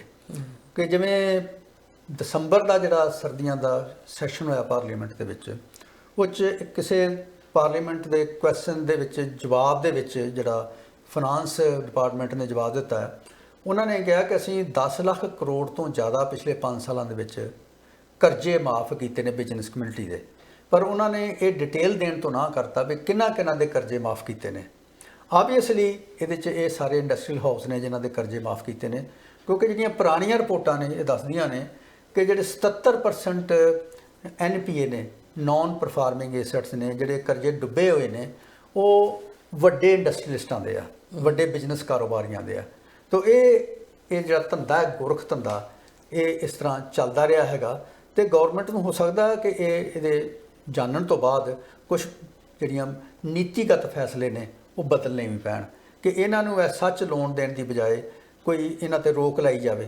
ਜਿਵੇਂ 1991 ਤੋਂ ਪਹਿਲਾਂ ਇਹ ਫੈਸਲਾ ਕੀਤਾ ਸੀਗਾ ਗਵਰਨਮੈਂਟ ਆਫ ਇੰਡੀਆ ਨੇ ਕਿ ਜਿਸ ਇੰਡਸਟਰੀਅਲ ਹਾਊਸ ਦੇ ਕੋਲ 100 ਕਰੋੜ ਰੁਪਏ ਤੋਂ ਵੱਧ ਦੀ ਜਾਇਦਾਦ ਹੈ, ਉਹਨਾਂ ਨੂੰ ਨਵੇਂ ਯੂਨਿਟ ਸੈਟਅਪ ਕਰਨ ਵਾਸਤੇ ਕੋਈ ਲਾਇਸੈਂਸ ਨਹੀਂ ਦੇਣਾ, ਜਾਂ ਉਹਨਾਂ ਨੂੰ ਕੋਈ ਨਵੀਆਂ ਸੁਵਿਧਾਵਾਂ ਨਹੀਂ ਦੇਣਾ, ਫੈਸਿਲਿਟੀਜ਼ ਨਹੀਂ ਦੇਣਾ, ਜਾਂ ਸਬਸਿਡੀਜ਼ ਨਹੀਂ ਦੇਣੀਆਂ। ਹੋ ਸਕਦਾ ਗਵਰਨਮੈਂਟ ਨੂੰ ਫੈਸਲਾ ਕਰਨਾ ਪਏ ਵੀ ਜਿਹੜੇ ਬਹੁਤ ਵੱਡੇ ਕਾਰੋਬਾਰੀ ਨੇ ਉਹਨਾਂ ਨੂੰ ਇਸ ਕਿਸਮ ਦੇ ਰਾਈਟ ਆਫ ਜਿਹੜੇ ਕਰਨੇ ਨੇ ਜਾਂ ਕਰਜ਼ੇ ਉਹਨਾਂ ਦੇ ਮਾਫ ਕਰਨੇ ਨੇ ਉਹ ਨਾ ਕਰਨੇ ਪੈਣ। ਇੱਕ ਬੜੀ ਇੰਪੋਰਟੈਂਟ ਬਹਿਸ ਸਾਡੇ ਮੁਲਕ ਵਿੱਚ ਚੱਲ ਰਹੀ ਆ ਕਿ ਜਿਹੜੇ ਫਾਰਮਰ ਨੇ ਉਹ ਕਰਜ਼ੇ ਹੇਠਾਂ ਡੁੱਬੇ ਨੇ। ਜਿਹੜੀਆਂ ਰਿਪੋਰਟਾਂ ਆ ਰਹੀਆਂ 2003 ਤੋਂ ਬਾਅਦ ਨੈਸ਼ਨਲ ਸੈਂਪਲ ਸਰਵੇ ਦੀਆਂ, ਉਹ 'ਚ ਲਗਾਤਾਰ ਦੱਸਿਆ ਜਾ ਰਿਹਾ ਕਿ ਸਾਡੇ ਜਿਹੜੇ ਕਿਸਾਨ ਨੇ ਉਹ ਕਰਜ਼ੇ ਹੇਠਾਂ ਦੱਬੇ ਨੇ, ਤੇ ਕਰਜ਼ੇ ਕਾਰਨ ਹੀ ਬਹੁਤ ਸਾਰੇ ਕਿਸਾਨ ਜਿਹੜੇ ਨੇ ਉਹ ਸੁਸਾਈਡ ਕਰ ਰਹੇ, ਤੇ ਉਹਨਾਂ ਦਾ ਨੰਬਰ ਵੀ ਕਾਫੀ ਵੱਧ ਗਿਆ, ਕਈ ਲੱਖਾਂ 'ਚ ਚਲਾ ਗਿਆ ਹੈਗਾ। ਤੇ ਪੰਜਾਬ ਦੇ ਵਿੱਚ ਵੀ 16-17 ਹਜ਼ਾਰ ਦੇ ਕਰੀਬ ਜਿਹੜੇ ਨੇ ਕਿਸਾਨ ਤੇ ਖੇਤ ਮਜ਼ਦੂਰ ਜਿਹੜੇ ਨੇ ਉਹ ਪਿਛਲੇ 20 ਸਾਲਾਂ 'ਚ ਸੁਸਾਈਡ ਕਰ ਚੁੱਕੇ ਨੇ, ਤੇ ਉਹਨਾਂ ਦੇ ਕਰਜ਼ੇ ਤਾਂ ਕਿਸੇ ਨੇ ਮਾਫ ਨਹੀਂ ਕੀਤੇ, ਪਰ ਇਹਨਾਂ ਦੇ ਇੰਡਸਟਰੀਅਲਿਸਟ ਦੇ ਕਰਜ਼ੇ ਮਾਫ ਕੀਤੇ ਜਾ ਰਹੇ ਨੇ। ਤੇ ਜਿਹੜੇ ਕਿਸਾਨੀ ਦਾ ਕਰਜ਼ਾ ਹੈਗਾ ਉਹ ਤਾਂ 10 ਲੱਖ ਕਰੋੜ ਵੀ ਨਹੀਂ ਬਣਦਾ ਉਸ ਹਿਸਾਬ ਨਾਲ, ਤੇ ਜੇ ਉਹ ਐਡੀ ਵੱਡੀ ਧਿਰ ਹੈ ਉਹਨਾਂ ਦਾ ਨੁਕਸਾਨ ਵੀ ਬਹੁਤ ਹੁੰਦਾ ਹੈ, ਕੁਦਰਤੀ ਵੀ ਕਈ ਵਾਰੀ ਕਹਿਰਵਾਨ ਹੋ ਜਾਂਦੀ ਹੈ ਉਹਨਾਂ ਤੇ ਉਹਨਾਂ ਦੇ ਕਰਜ਼ੇ ਤੇ ਮਾਫ ਨਹੀਂ ਕੀਤੇ। ਤੇ ਇਹ ਜਿਹੜੇ ਇੰਡਸਟਰੀਅਲਿਸਟ ਨੇ, ਬਿਜ਼ਨਸਮੈਨ ਨੇ, ਜਿਹੜੇ ਅਮੀਰ ਲੋਕ ਨੇ ਜਿਨ੍ਹਾਂ ਕੋਲ ਧਨ ਦੌਲਤ ਇਕੱਠੀ ਹੁੰਦੀ ਜਾ ਰਹੀ ਹੈ, ਉਹਨਾਂ ਨੂੰ ਇਸ ਕਿਸਮ ਦੀਆਂ ਸਬਸਿਡੀਆਂ ਜਿਹੜੀਆਂ ਦਿੱਤੀਆਂ ਜਾਣੀਆਂ ਨੇ, ਇਹ 'ਤੇ ਜ਼ਰੂਰ ਜਿਹੜਾ ਪ੍ਰਸ਼ਨ ਚਿੰਨ੍ਹ ਲੱਗਦਾ ਹੈ। ਡਾਕਟਰ ਸਾਹਿਬ, ਮੋਦੀ ਗਵਰਨਮੈਂਟ ਨੇ ਮੇਕ ਇਨ ਇੰਡੀਆ ਪਾਲਿਸੀ ਕੋਈ ਲਿਆਂਦੀ ਸੀਗੀ, ਤੇ ਉਹਦੇ ਵਿੱਚ ਇੱਕ ਇਹ ਪ੍ਰਭਾਵ ਦਿੱਤਾ ਗਿਆ ਕਿ ਜਿਹੜੀਆਂ ਮਲਟੀਨੈਸ਼ਨਲ ਕੰਪਨੀਆਂ ਨੇ ਉਹਨਾਂ ਨੂੰ ਭਾਰਤ ਵਿੱਚ ਸਗੋਂ ਇੰਟਰ ਕਰਨ ਤੋਂ ਰੋਕਣ ਤੋਂ ਜਾਂ ਬਿਹਤਰ ਆ ਕਿ ਸਾਡਾ ਆਪਣੇ ਜਿਹੜੇ ਘਰਾਣੇ ਆ ਉਹ ਇੱਥੇ ਦੀ ਸਿਚੁਏਸ਼ਨ ਦੇ ਮੁਤਾਬਕ ਵਧੀਆ ਕੰਮ ਕਰ ਸਕਦੇ, ਤੇ ਉਹਨਾਂ ਨੂੰ ਮੌਕੇ ਦਿੱਤੇ ਜਾਣ। ਕੀ ਇਹ ਕਿਤੇ ਨਾ ਕਿਤੇ ਇਹ ਗੇਮ ਦਾ ਵਿੱਚ ਤੇ ਨਹੀਂ ਉਹ ਹਿੱਸੇਦਾਰੀ ਬਣ ਗਈ ਕਿ ਇਹਦੇ 'ਚ ਇੱਕ ਬੜਾ ਇੰਪੋਰਟੈਂਟ ਡਿਸੀਜਨ ਸੀਗਾ ਕਿ ਡਿਫੈਂਸ ਸੈਕਟਰ ਦੇ ਵਿੱਚ ਵਿਦੇਸ਼ੀ ਕੰਪਨੀਆਂ ਲਿਆਉਣਾ ਕਿ ਨਹੀਂ ਆਉਣਾ। ਹਾਂਜੀ, ਕਿ ਡਿਫੈਂਸ ਬਾਰੇ ਕਿਹਾ ਜਾਂਦਾ ਹੈ ਕਿ ਜਿਹੜੇ ਸਾਡੇ ਨੈਸ਼ਨਲ ਹਿੱਤ ਨੇ ਡਿਮਾਂਡ ਕਰਦੇ ਆ ਕਿ ਬਾਹਰ ਦੇ ਜਿਹੜੇ ਅਨਸਰ ਨੇ ਉਹਨਾਂ ਨੂੰ ਸਾਡੇ ਡਿਫੈਂਸ ਰਿਸਰਚ ਬਾਰੇ, ਡਿਫੈਂਸ ਦੇ ਹਥਿਆਰ ਬਣਾਉਣ ਬਾਰੇ ਨਾ ਗਿਆਨ ਨਾ ਹੋਵੇ, ਕੋਈ ਇਨਫੋਰਮੇਸ਼ਨ ਨਾ ਹੋਵੇ। ਤੇ ਅਸੀਂ ਇੱਕ ਫਰਾਂਸ ਦੀ ਕੰਪਨੀ ਨਾਲ, ਜਹਾਜ਼ ਬਣਾਉਣ ਵਾਲੀ ਕੰਪਨੀ ਨਾਲ ਸਮਝੌਤਾ ਕੀਤਾ। ਮੇਰੇ ਦਿਮਾਗ 'ਚ ਚੱਲ ਰਿਹਾ ਸੀ ਸਵਾਲ। ਉਹ ਜਿਹੜੀ ਕੰਪਨੀ ਹੈ ਉਹ ਫਿਰ ਅਨਿਲ ਅੰਬਾਨੀ ਜਿਹੜਾ ਹੈ ਉਹਨੂੰ ਉਹਦੇ ਨਾਲ ਉਹਦਾ ਗੱਠਜੋੜ ਕਰਾਇਆ ਗਿਆ। ਤੇ ਉਹਦੇ ਬਾਰੇ ਕਾਫੀ ਰੌਲਾ ਪਿਆ ਸੀਗਾ ਕਿ ਇਹ 'ਚ ਕਾਫੀ ਪੈਸੇ ਦਾ ਲੈਣ ਦੇਣ ਇੱਧਰ ਉੱਧਰ ਹੋਇਆ, ਪਰ ਦਬਾ ਲਿਆ ਗਿਆ ਹਾਂਜੀ ਕਿ ਉਹਨਾਂ ਜਿਹੜੇ ਅੰਕੜੇ ਨੇ ਉਹ ਸੁਪਰੀਮ ਕੋਰਟ ਨੂੰ ਪੇਸ਼ ਨਹੀਂ ਕੀਤੇ ਗਵਰਨਮੈਂਟ ਨੇ, ਤਾਂ ਦਬਾਇਆ ਗਿਆ। ਤਾਂ ਉਹ ਵੀ ਮੇਕ ਇਨ ਇੰਡੀਆ ਸੀਗਾ ਕਿ ਅਨਿਲ ਅੰਬਾਨੀ ਜਿਹੜਾ ਉਹ ਜਹਾਜ਼ ਬਣਾਏਗਾ, ਉਹਨਾਂ ਦੀ ਕੋਲੈਬੋਰੇਸ਼ਨ ਜਿਨ੍ਹਾਂ ਦਾ ਕੋਈ ਐਕਸਪੀਰੀਅੰਸ ਨਹੀਂ ਉਸ ਫੀਲਡ 'ਚ ਕਦੀ ਕੰਮ ਵੀ ਨਹੀਂ ਕੀਤਾ। ਹਾਂ, ਇਹ ਫਿਰ ਜਾਲੀ ਹੋਣ ਵਾਲੀ ਗੱਲ ਹੈ ਨਾ ਕਿ ਮੇਕ ਇਨ ਇੰਡੀਆ ਦਾ ਮਤਲਬ ਇਹ ਆ ਕਿ ਜਿਹੜੇ ਇੰਡੀਆ ਦੇ, ਹਿੰਦੁਸਤਾਨ ਦੇ ਜਿਹੜੇ ਕਾਰੋਬਾਰੀ ਨੇ, ਜਿਹੜੇ ਨਵੇਂ ਖਿਆਲਾਤ ਲੈ ਕੇ ਆ ਰਹੇ ਨੇ, ਜਿਹੜੇ ਨਵੇਂ ਕਾਰੋਬਾਰ ਸ਼ੁਰੂ ਕਰ ਰਹੇ ਨੇ, ਉਹਨਾਂ ਨੂੰ ਸਹੂਲਤ ਦੇਣਾ ਹੈ, ਨਾ ਕਿ ਵੱਡੇ ਜਿਹੜੇ ਕਾਰੋਬਾਰੀ ਨੇ ਜਿਨ੍ਹਾਂ ਕੋਲ ਕੋਈ ਤਜਰਬਾ ਨਹੀਂ ਹੈ ਉਹਨਾਂ ਨੂੰ ਉਤਸ਼ਾਹ ਕਰਨਾ ਹੈਗਾ। ਡਾਕਟਰ ਸਾਹਿਬ, ਅਡਾਨੀ ਗਰੁੱਪ ਬਾਰੇ ਵੀ ਕਿਹਾ ਜਾਂਦਾ ਜਦੋਂ ਇਹ 에ਅਰਪੋਰਟ ਟੇਕ ਓਵਰ ਇਹਨਾਂ ਕੀਤੇ ਆ ਤੇ ਉਦੋਂ ਇਹਨਾਂ ਕੋਲ 에ਅਰਪੋਰਟ ਨਾਲ ਕਦੀ ਕੋਈ ਕੰਮ ਨਹੀਂ ਸੀ ਉਸ ਤੋਂ ਪਹਿਲਾਂ ਕੀਤਾ, ਤੇ ਜਕਦਮ ਇਹਨਾਂ ਨੂੰ ਲਗਭਗ ਵੱਡੇ ਸਾਰੇ 에ਅਰਪੋਰਟ ਇਹਨਾਂ ਦੇ ਹਵਾਲੇ ਕਰ ਦਿੱਤੇ ਗਏ। ਉਹਦੇ ਵਿੱਚ ਵੀ ਕੋਈ ਤੁਹਾਨੂੰ ਮੈਲਾਪਾਈਡ ਇੰਟੈਂਸ਼ਨ ਨਹੀਂ ਲੱਗਦੀ ਕਿ ਜਿੱਦਾਂ ਸਰਕਾਰੀ ਪੱਧਰ ਤੇ ਨੀਤੀ 'ਚ ਕੋਈ ਗੜਬੜ ਹੁੰਦੀ ਆ ਕਿ ਮਤਲਬ ਬਹੁਤੀ ਸਕੂਟਨੀ ਨਹੀਂ ਕੀਤੀ ਜਾਂਦੀ ਕਿ ਕੌਣ ਬੰਦੇ ਇੰਟਾਈਟਲ ਨੇ, ਜਾਂ ਕੋਈ ਕੰਪੀਟੀਸ਼ਨ ਨਹੀਂ ਕਰਾਇਆ ਜਾਂਦਾ ਤੇ ਆਊਟ ਆਫ ਦੀ ਵੇ ਕੁਝ ਘਰਾਣਿਆਂ ਨੂੰ ਸਿੱਧੇ ਤੌਰ ਤੇ ਦੇ ਦਿੱਤੇ ਜਾਂਦੇ ਆ? ਦੇਖੋ, ਗੱਲ ਇਹ ਹੈ ਕਿ ਕੁਝ ਚੀਜ਼ਾਂ ਨੇ ਜਿਹਦੇ 'ਚ ਸੈਂਸਿਟਿਵਿਟੀ ਬਹੁਤ ਇਨਵੋਲਵਡ ਹੈ ਮੁਲਕ ਦੀ, ਨੈਸ਼ਨਲ ਸਿਕਿਉਰਿਟੀ ਜਿਹਨੂੰ ਆਪਾਂ ਕਹਿੰਦੇ ਹਾਂ, ਕਿ ਜਿਵੇਂ ਡਿਫੈਂਸ ਦੇ ਅਦਾਰੇ ਨੇ, ਇਹਦੇ ਵਿੱਚ ਬਹੁਤ ਧਿਆਨ ਰੱਖਣਾ ਚਾਹੀਦਾ ਕਿ ਕੋਈ ਐਸੇ ਅਨਸਰ ਨਾ ਦਾਖਲ ਹੋ ਜਾਣ ਜਿਹੜੇ ਸਾਡੇ ਜਿਹੜੇ ਡਿਫੈਂਸ ਦੇ ਸੀਕ੍ਰੇਟ ਨੇ ਉਹ ਉਹਨਾਂ ਦੇ ਪਾਸ ਹੋਣ। ਕਿ ਇਵੇਂ ਕੋਕਾ ਕੋਲਾ ਜਿਹੜਾ ਹੈ, ਇਹਦਾ ਫਾਰਮੂਲਾ ਜੇ ਤਾਂ ਕਿਸੇ ਨੂੰ ਪਤਾ ਨਹੀਂ ਹੈ, ਪਰ ਜੇ ਅਸੀਂ ਡਿਫੈਂਸ ਡੀਲ ਦੇ ਵਿੱਚ ਇਹੋ ਜਿਹੀਆਂ ਕੰਪਨੀਆਂ, ਇਹੋ ਜਿਹੇ ਬੰਦਿਆਂ ਨੂੰ ਠੇਕੇ ਦੇ ਦਿੰਦੇ ਆ ਜਿਹੜੇ ਦੂਜਿਆਂ ਬੰਦਿਆਂ ਨਾਲ ਸ਼ੇਅਰ ਕਰ ਸਕਦੇ ਆ, ਤੇ ਅੱਜ ਦੇ ਯੁੱਗ ਦੇ ਵਿੱਚ ਈਮੇਲ ਰਾਹੀਂ ਜਾਂ ਜਿਹੜੇ ਸੌਫਟਵੇਅਰ ਰਾਹੀਂ ਤੁਸੀਂ ਬਹੁਤ ਕੁਝ ਪਤਾ ਕਰ ਸਕਦੇ ਜੇ। ਤਾਂ ਇਹ ਖਿਆਲ ਰੱਖਣਾ ਚਾਹੀਦਾ ਹੈ। ਦੂਜਾ ਇਹ ਖਿਆਲ ਰੱਖਣਾ ਚਾਹੀਦਾ ਹੈ ਕਿ ਜਿਹੜੇ ਸਾਡੇ 에ਅਰਪੋਰਟਸ ਨੇ, ਜਿਸ 'ਚ ਸਾਡੇ ਮਿਡਲ ਕਲਾਸ ਤੇ ਬੜੇ ਉੱਚ ਦਰਜੇ ਦੇ ਲੋਕ ਜਿਹੜੇ ਨੇ, ਸਾਇੰਟਿਸਟ ਨੇ, ਵਿਗਿਆਨੀ ਨੇ, ਜਾਂ ਬੁੱਧੀਜੀਵੀ ਨੇ, ਜਾਂ ਕਾਰੋਬਾਰੀ ਨੇ ਟਰੈਵਲ ਕਰਦੇ ਆ, 에ਅਰਪੋਰਟਸ ਦਾ ਵੀ ਬੜਾ ਖਿਆਲ ਰੱਖਣਾ ਚਾਹੀਦਾ ਕਿ 에ਅਰਪੋਰਟ ਤੇ ਪੋਰਟਸ ਦੇ ਉੱਤੋਂ ਜਿਹੜਾ ਇੱਧਰ ਉੱਧਰ ਇੰਟਰਨੈਸ਼ਨਲ ਕਨੈਕਸ਼ਨ ਬਹੁਤ ਐਸਟੈਬਲਿਸ਼ ਹੁੰਦੇ ਨੇ। ਇਸ ਕਰਕੇ ਉਹਨਾਂ ਦੀ ਸਿਕਿਉਰਿਟੀ ਤੇ ਉਹਨਾਂ ਦੀ ਮੈਨੇਜਮੈਂਟ ਜਿਹੜੀ ਆ, ਇਹ ਬੜਾ ਸੈਂਸਿਟਿਵ ਮਾਮਲਾ ਹੈ। ਤੇ ਜੇ ਤੁਸੀਂ ਧਿਆਨ ਨਹੀਂ ਰੱਖਦੇ ਤੇ ਕਈ ਵਾਰੀ ਉਹ 'ਚ ਕੋਈ ਕੁਤਾਹੀ ਜਿਹੜੀ ਆ ਉਹ ਹੋ ਸਕਦੀ ਆ। ਜਿਵੇਂ ਅੱਜ ਕੱਲ੍ਹ ਜਿਹੜਾ ਨਵਾਂ ਡੇਟਾ ਆ ਰਿਹਾ ਹੈਗਾ, ਜਿਹੜਾ ਡਰੱਗ ਟ੍ਰੇਡ ਦਾ ਹੈਗਾ, ਕਿ ਕੁਛ ਤਾਂ ਡਰੋਨ ਰਾਹੀਂ ਕਿਹਾ ਜਿਹੜੇ ਪਾਕਿਸਤਾਨ ਵੱਲੋਂ ਆ ਰਿਹਾ ਹੈਗਾ, ਲੇਕਿਨ ਕਾਫੀ ਜਿਹੜਾ ਵਪਾਰ ਹੈ ਡਰੱਗ ਦਾ, ਇਲੀਗਲ ਡਰੱਗ ਦਾ, ਉਹ ਸੀ ਪੋਰਟ ਰਾਹੀਂ ਹੋ ਰਿਹਾ ਹੈਗਾ। ਬਹੁਤ ਵਾਰ ਖੇਪ ਵੱਡੀਆਂ ਖੇਪ ਜਿਹੜੀਆਂ ਨੇ ਉਹ ਗੁਜਰਾਤ ਦੀਆਂ 에ਅਰਪੋਰਟਸ ਤੋਂ ਫੜੀਆਂ ਗਈਆਂ ਨੇ। ਤੇ ਇਸ ਕਰਕੇ ਇਹਨਾਂ ਨੂੰ ਦੇਣ ਲੱਗਿਆਂ ਇਹ ਧਿਆਨ ਰੱਖਣਾ ਚਾਹੀਦਾ ਕਿਉਂਕਿ ਜਿਹੜਾ ਪ੍ਰਾਈਵੇਟ ਸੈਕਟਰ ਦਾ ਧੰਦਾ ਹੈ ਨਾ, ਉਹ ਮੁੱਖ ਮੰਤਵ ਉਹਦਾ ਹੈ ਮੁਨਾਫਾ ਕਮਾਉਣਾ। ਤੇ ਮੁਨਾਫਾ ਕਮਾਉਣ ਵਾਸਤੇ ਉਹ ਕੀ ਕਰਦੇ ਨੇ ਕਿ ਜਿਹੜੀ ਸਿਕਿਉਰਿਟੀ ਹੈ ਜਾਂ ਸੇਫਟੀ ਹੈ ਉੱਤੇ ਕੰਪਰੋਮਾਈਜ਼ ਕਰਦੇ ਆ। ਘੱਟ ਬੰਦੇ ਰੱਖਣਗੇ ਜਾਂ ਥੋੜ੍ਹੇ ਪੈਸੇ ਦੇ ਬੰਦੇ ਰੱਖਣਗੇ, ਜਾਂ ਜਿਹੜੇ ਬੰਦਿਆਂ ਦਾ ਜਿਹੜਾ ਡਾਊਟਫੁਲ ਕੰਡਕਟ ਹੈ ਉਹੋ ਜਿਹੇ ਬੰਦੇ ਘੱਟ ਪੈਸੇ ਦੇ ਕੰਮ ਕਰਨ ਨੂੰ ਤਿਆਰ ਨੇ ਉਹਨਾਂ ਨੂੰ ਰੱਖਣਗੇ। ਤੇ ਇਹ ਕੰਮ ਜਿਹੜੇ ਨੇ, ਸੈਂਸਿਟਿਵ ਕੰਮ ਜਿਹੜੇ ਨੇ, ਸਰਕਾਰੀ ਹੱਥਾਂ 'ਚ ਹੀ ਰਹਿਣੇ ਚਾਹੀਦੇ ਆ। ਅਦਰਵਾਈਜ਼ ਇਹਦੇ ਨਾਲ ਇਨਫਿਲਟਰੇਟ ਕਰਕੇ ਲੋਕ ਜਿਹੜੇ ਨੇ, ਜਿਹੜੇ ਟੈਰਰਿਸਟ ਨੇ ਜਾਂ ਡਰੱਗ ਮਾਫੀਆ ਜਾਂ ਇਹੋ ਜਿਹੇ ਇਲੀਗਲ ਧੰਦੇ ਕਰਨ ਵਾਲੇ ਲੋਕ ਨੇ, ਉਹ ਆ ਜਾਂਦੇ ਨੇ। ਤੋ ਇਸ ਕਰਕੇ ਪੁਰਾਣੇ ਸਮੇਂ ਦੇ ਵਿੱਚ 에ਅਰਪੋਰਟਸ ਤੇ ਸੀ ਪੋਰਟਸ ਜਿਹੜੀਆਂ ਨੇ ਪਬਲਿਕ ਸੈਕਟਰ ਦੇ ਅਦਾਰਿਆਂ 'ਚ ਵਿਕਸਿਤ ਕੀਤੇ ਗਏ ਸੀਗੇ ਕਿਉਂਕਿ ਸੈਂਸਿਟਿਵ ਮਾਮਲੇ ਨੇ। ਇਸ ਤੋਂ ਇਲਾਵਾ ਜਿਹੜੀਆਂ ਫਾਈਨੈਂਸ਼ੀਅਲ ਕੰਮ ਨੇ, ਜਿਹੜੀਆਂ ਸ਼ੈੱਲ ਕੰਪਨੀ ਬਣਦੀਆਂ ਨੇ, ਉਹਨਾਂ 'ਚ ਵੀ ਕਾਫੀ ਧਿਆਨ ਰੱਖਣਾ ਚਾਹੀਦਾ।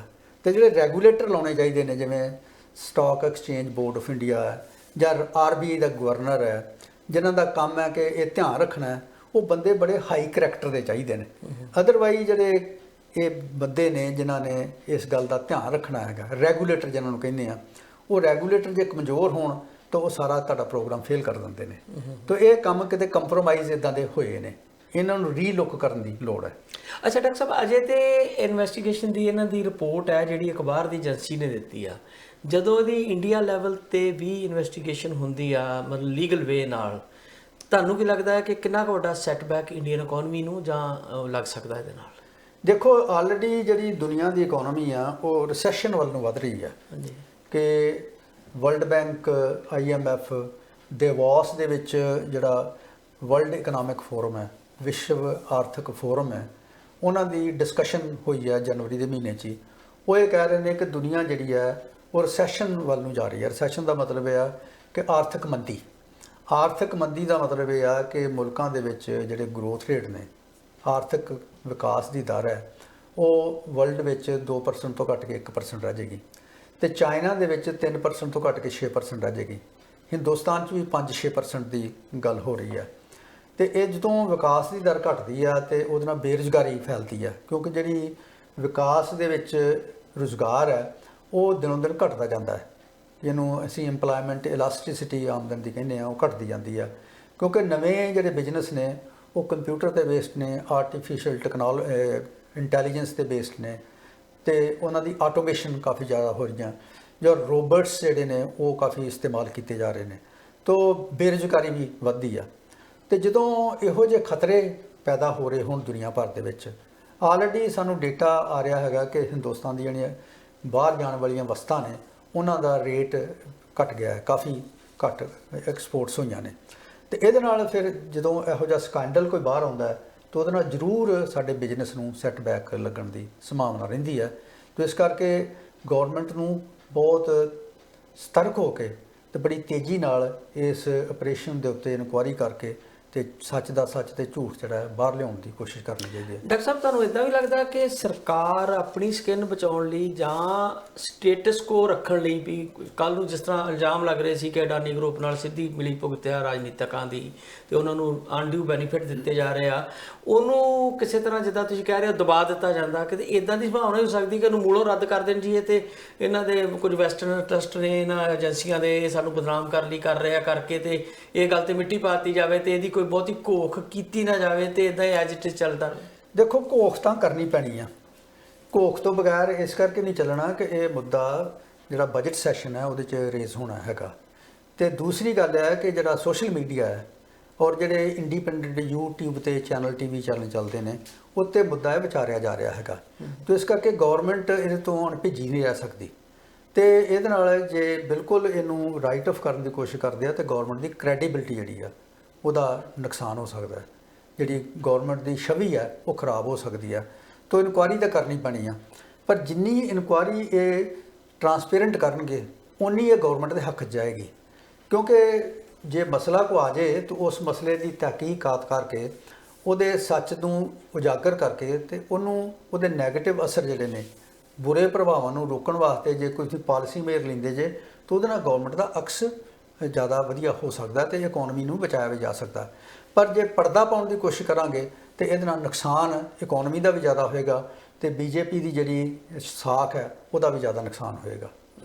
ਪਰ ਆਮ ਤੌਰ ਤੇ ਸਮਝਿਆ ਜਾਂਦਾ ਨਾ ਕਿ ਭਾਰਤ ਦੇ ਵਿੱਚ ਆਪੋਜੀਸ਼ਨ ਕਾਫੀ ਕਮਜ਼ੋਰ ਹੈ ਤੇ ਜਿਹੜੇ ਸੋਸ਼ਲ ਮੀਡੀਆ ਦੇ ਜਿਹੜੇ ਵੀ ਪਲੇਟਫਾਰਮ ਨੇ ਉਹਨਾਂ ਨੂੰ ਬਹੁਤਾ ਅਣਗੌਲਿਆ ਕਰ ਦਿੰਦੇ ਵੀ ਕੀ ਫਰਕ ਪੈਂਦਾ, ਕਿਉਂਕਿ ਪਬਲਿਕ ਸਪੋਰਟ ਬਹੁਤ ਜ਼ਿਆਦਾ ਆ, ਜਿਹਦੇ ਪਿੱਛੇ ਕੁਝ ਹੋਰ ਫੈਕਟਰ ਵੀ ਨੇ ਸਾਡੀ ਰਾਜਨੀਤੀ ਦੇ, ਜਿਹੜਾ ਧੰਦਾ ਜਿੱਦਾਂ ਚੱਲਦਾ ਉੱਥੇ, ਉਹਦੇ ਪਿੱਛੇ ਰਿਲੀਜਨ ਆ, ਉਹਦੇ ਪਿੱਛੇ ਜਿਸ ਤਰ੍ਹਾਂ ਦਾ ਚੱਲਦਾ। ਇਸ ਕਰਕੇ ਆਪੋਜੀਸ਼ਨ ਨੂੰ ਬਹੁਤੀ ਇੰਪੋਰਟੈਂਸ ਇਸ ਵੇਲੇ ਹੈ ਨਹੀਂ। ਪਾਰਲੀਮੈਂਟ ਦੇ ਸਵਾਲਾਂ ਤੋਂ ਸਰਕਾਰ ਬਹੁਤਾ ਘਬਰਾਉਂਦੀ ਨਹੀਂ ਜਿੱਦਾਂ ਕਦੇ ਸਮੇਂ 'ਚ ਹੋਇਆ ਕਰਦਾ ਸੀਗਾ। ਨਹੀਂ, ਸਰਕਾਰ ਬੇਸ਼ੱਕ ਪਾਰਲੀਮੈਂਟ ਦੇ ਵਿੱਚ ਸਵਾਲਾਂ ਤੋਂ ਨਾ ਘਬਰਾਵੇ, ਲੇਕਿਨ ਜਿਹੜੀ ਇਨਫੋਰਮੇਸ਼ਨ ਹੈ, ਸੂਚਨਾ ਹੈ ਲੋਕਾਂ ਤੱਕ ਪਹੁੰਚਣੀ ਕਿ ਇਹੋ ਜਿਹੇ ਬੰਦੇ ਕਾਬਜ ਨੇ ਬਿਜ਼ਨਸ ਦੇ ਉੱਤੇ ਜਿਹੜਾ ਹੇਰਾਫੇਰੀ ਕਰਦੇ ਨੇ, ਜੇ ਇਹ ਸੱਚ ਨੂੰ ਟੀਪ ਜਾ ਕੇ ਉਹਦੀ ਇਨਕੁਆਇਰੀ ਕਰਕੇ ਇਹ ਫਿਲਟਰ ਆਊਟ ਨਹੀਂ ਕਰਦੇ ਵੀ ਇਹ ਗੱਲ ਠੀਕ ਆ ਜਾਂ ਨਹੀਂ ਹੈ, ਤਾਂ ਇਹਦਾ ਨੁਕਸਾਨ ਜ਼ਿਆਦਾ ਹੋਏਗਾ। ਕਿ ਢੱਕਿਆ ਨਹੀਂ ਚੱਲਦਾ ਕੰਮ, ਜੇ ਤੁਸੀਂ ਕੋਸ਼ਿਸ਼ ਕਰੋ ਢੱਕਣ ਦੀ ਤਾਂ ਫਿਰ ਉਹ ਗੱਲ ਜਿਹੜੀ ਆ ਰਿਊਮਰਸ ਨਾਲ ਫੈਲਣ ਲੱਗ ਜਾਂਦੀ ਆ। ਤੁਹਾਨੂੰ ਪਤਾ ਹੋਣਾ ਕਿ ਜਿਹੜਾ ਬਹੁਤ ਸਾਰੇ ਟੈਲੀਵਿਜ਼ਨ ਚੈਨਲ ਨੇ ਉਹ ਬਿਜ਼ਨਸ ਹਾਊਸਿਸ ਨੇ ਖਰੀਦ ਰੱਖੇ ਨੇ ਤੇ ਉਹਨਾਂ ਦੀ ਕ੍ਰੈਡੀਬਿਲਿਟੀ ਬਹੁਤ ਡਾਊਨ ਹੈ ਇਸ ਵਕਤ। ਤੇ ਜਿਹੜੇ ਰਵੀਸ਼ ਕੁਮਾਰ ਵਰਗੇ ਇੰਡੀਪੈਂਡੈਂਟ ਪੱਤਰਕਾਰ ਨੇ, ਜਾਂ ਜਿਵੇਂ ਤੁਸੀਂ YouTube ਤੇ ਚੈਨਲ ਚਲਾਉਂਦੇ ਜੇ, ਤੁਹਾਡੀ ਕ੍ਰੈਡੀਬਿਲਿਟੀ ਵੱਧ ਹੈ, ਫਿਰ ਉਹਨਾਂ ਦੀ ਲੋਕ ਗੱਲ ਜਿਹੜੇ ਸੁਣ ਲੱਗ ਜਾਂਦੇ ਤੇ ਉਹ ਜੋ ਵੀ ਕਹਿਣਗੇ ਉਹਨੂੰ ਸੱਚ ਮੰਨਿਆ ਜਾਏਗਾ। ਤੇ ਇਹਦੇ ਨਾਲ ਜਿਹੜਾ ਨੁਕਸਾਨ ਹੈ ਉਹ ਸਾਇਲੈਂਟ ਲੈਵਲ ਤੇ ਜ਼ਿਆਦਾ ਹੋ ਜਾਂਦਾ ਹੈਗਾ।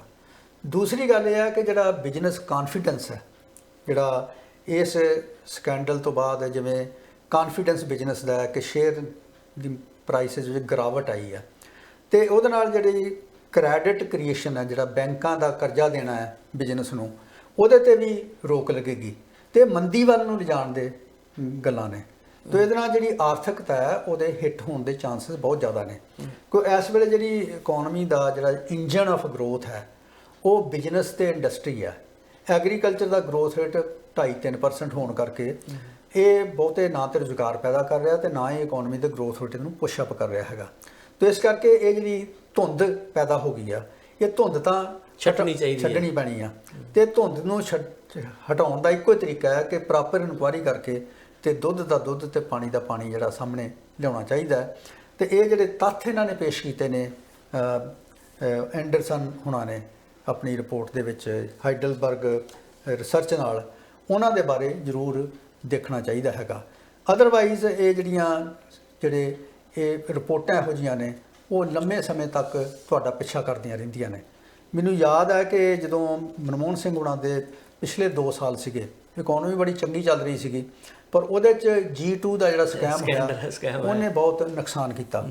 ਤੇ ਜੇ ਉਹ ਉਸ ਵਕਤ ਉਹਨੂੰ ਠੀਕ ਤਰ੍ਹਾਂ ਹੈਂਡਲ ਕਰ ਲੈਂਦੇ, ਸ਼ਾਇਦ ਕਾਂਗਰਸ ਪਾਰਟੀ ਦਾ ਉਹਨਾਂ ਨੁਕਸਾਨ ਨਾ ਹੁੰਦੇ। ਤੇ 14 ਤੋਂ ਬਾਅਦ 14 ਜਿਹੜੀਆਂ ਇਲੈਕਸ਼ਨਾਂ ਹੋਈਆਂ ਤਾਂ ਬੜੀ ਬੁਰੀ ਤਰ੍ਹਾਂ ਕਾਂਗਰਸ ਦਾ ਨੁਕਸਾਨ ਹੋਇਆ। ਇਸੇ ਤਰ੍ਹਾਂ ਇਹ ਜਿਹੜੀਆਂ ਇਹੋ ਜਿਹੀਆਂ ਚੀਜ਼ਾਂ ਨੇ ਇਹ ਨੁਕਸਾਨ ਬਹੁਤ ਕਰਦੀਆਂ ਨੇ, ਕਿਉਂਕਿ ਜਿਹੜੀ BJP ਹੈ ਉਹ ਬੇਸ਼ੱਕ ਪਾਰਲੀਮੈਂਟ 'ਚ ਉਹਦੀ ਮੈਜੋਰਿਟੀ ਹੈ, ਪਰ ਕਈ ਸਟੇਟਾਂ ਐਸੀਆਂ ਨੇ ਜਿਨ੍ਹਾਂ ਦੇ ਵਿੱਚ ਉਹਨਾਂ ਦੀ ਆਪਣੀ ਸਰਕਾਰ ਨਹੀਂ ਹੈ, ਜਿਵੇਂ ਪੰਜਾਬ ਹੈ, ਹਿਮਾਚਲ ਪ੍ਰਦੇਸ਼ ਹੈ, ਪੱਛਮੀ ਬੰਗਾਲ ਹੈ, ਤਾਮਿਲਨਾਡੂ ਹੈ, ਆਂਧਰਾ ਪ੍ਰਦੇਸ਼ ਹੈ, ਤੇਲੰਗਾਨਾ ਹੈ, ਔਰ ਉੜੀਸਾ ਹੈ ਜਾਂ ਕੇਰਲਾ ਹੈ। ਇਹਨਾਂ ਥਾਵਾਂ ਤੇ ਬਹੁਤ ਸਾਰੇ ਥਾਵਾਂ ਤੇ ਉਹਨਾਂ ਦਾ ਨਾ ਮੀਡੀਆ ਤੇ ਕੰਟਰੋਲ ਹੈ ਉਸ ਤਰ੍ਹਾਂ ਦਾ, ਤੇ ਨਾ ਹੀ ਉਹਨਾਂ ਦਾ ਸੋਸ਼ਲ ਮੀਡੀਆ ਤੇ ਕੰਟਰੋਲ ਹੈ, ਤੇ ਗੱਲਾਂ ਬਾਹਰ ਆਉਂਦੀਆਂ ਰਹਿੰਦੀਆਂ ਨੇ। ਜਿਵੇਂ ਫਿਲਮ ਤੇ ਵੀ ਇਹਨਾਂ ਨੇ ਲਾਈ ਹੈ ਪਾਬੰਦੀ BBC ਫਿਲਮ ਤੇ, ਪਰ ਉਹ ਜਿੰਨੀ ਪਾਬੰਦੀ ਲਾਉਂਦੇ ਨੇ ਓਨੇ ਹੀ ਲੋਕ ਵੇਖਦੇ ਨੇ। ਕਿਹੋ ਜਿਹੇ ਸਾਫਟਵੇਅਰ ਆ ਗਏ ਨੇ ਜਿਹਦੇ ਨਾਲ ਲੋਕਾਂ ਦੇ ਸੋਸ਼ਲ ਮੀਡੀਆ ਤੇ ਫਿਲਮ ਦੇਖੀ ਜਾ ਰਹੀ ਹੈ। ਤੇ ਇਸ ਕਰਕੇ ਮੈਂ ਸਮਝਦਾ ਸੱਚ ਨੂੰ ਛੁਪਾਇਆ ਨਹੀਂ ਜਾ ਸਕਦਾ ਅੱਜ ਦੇ ਜ਼ਮਾਨੇ 'ਚ। ਟੈਕਨੋਲੋਜੀ ਨੇ ਜਿੱਥੇ ਲੋਕਾਂ ਦੀ ਜਿਹੜੀ ਪ੍ਰਾਈਵੇਸੀ ਆ ਉਹਦੇ ਤੇ ਬਹੁਤ ਅਸਰ ਪਾਇਆ ਹੈਗਾ, ਉਸਨੇ ਇੱਕ ਰਸਤਾ ਵੀ ਖੋਲ੍ਹਿਆ ਕਿ ਇਨਫੋਰਮੇਸ਼ਨ ਜਿਹੜੀ ਆ ਉਹਨੂੰ ਲੁਕਾ ਕੇ ਨਹੀਂ ਰੱਖਿਆ ਜਾ ਸਕਦਾ। ਇਨਫੋਰਮੇਸ਼ਨ ਦੀ ਸ਼ੇਅਰਿੰਗ ਜਿਹੜੀ ਆ ਸੰਭਵ ਹੈ, ਔਰ ਟੈਕਨੋਲੋਜੀ ਦੀ ਪ੍ਰੋਲੀਫਰੇਸ਼ਨ ਵੀ ਸੰਭਵ ਹੈ। ਤਾਂ ਇਹਦੇ ਨਾਲ ਜਿਹੜੀਆਂ ਬਹੁਤ ਸਾਰੀਆਂ ਚੀਜ਼ਾਂ ਨੇ ਉਹਨਾਂ ਨੂੰ ਉਜਾਗਰ ਕੀਤਾ ਜਾ ਸਕਦਾ। ਅਗਲੀ ਗੱਲ ਇੱਕ ਬਹੁਤ ਇੰਪੋਰਟੈਂਟ ਇਹ ਆ ਇਸ ਰਿਪੋਰਟ ਦੇ ਆਉਣ ਤੋਂ ਬਾਅਦ ਕਿ ਜਿਹੜੇ ਸਾਡੇ ਲੋਕ ਜਿਹੜੇ ਪੱਤਰਕਾਰ ਨੇ ਉਹ ਡਰਦੇ ਸੀਗੇ ਇਹ ਗੱਲਾਂ ਕਰਨ ਤੋਂ ਪਹਿਲਾਂ।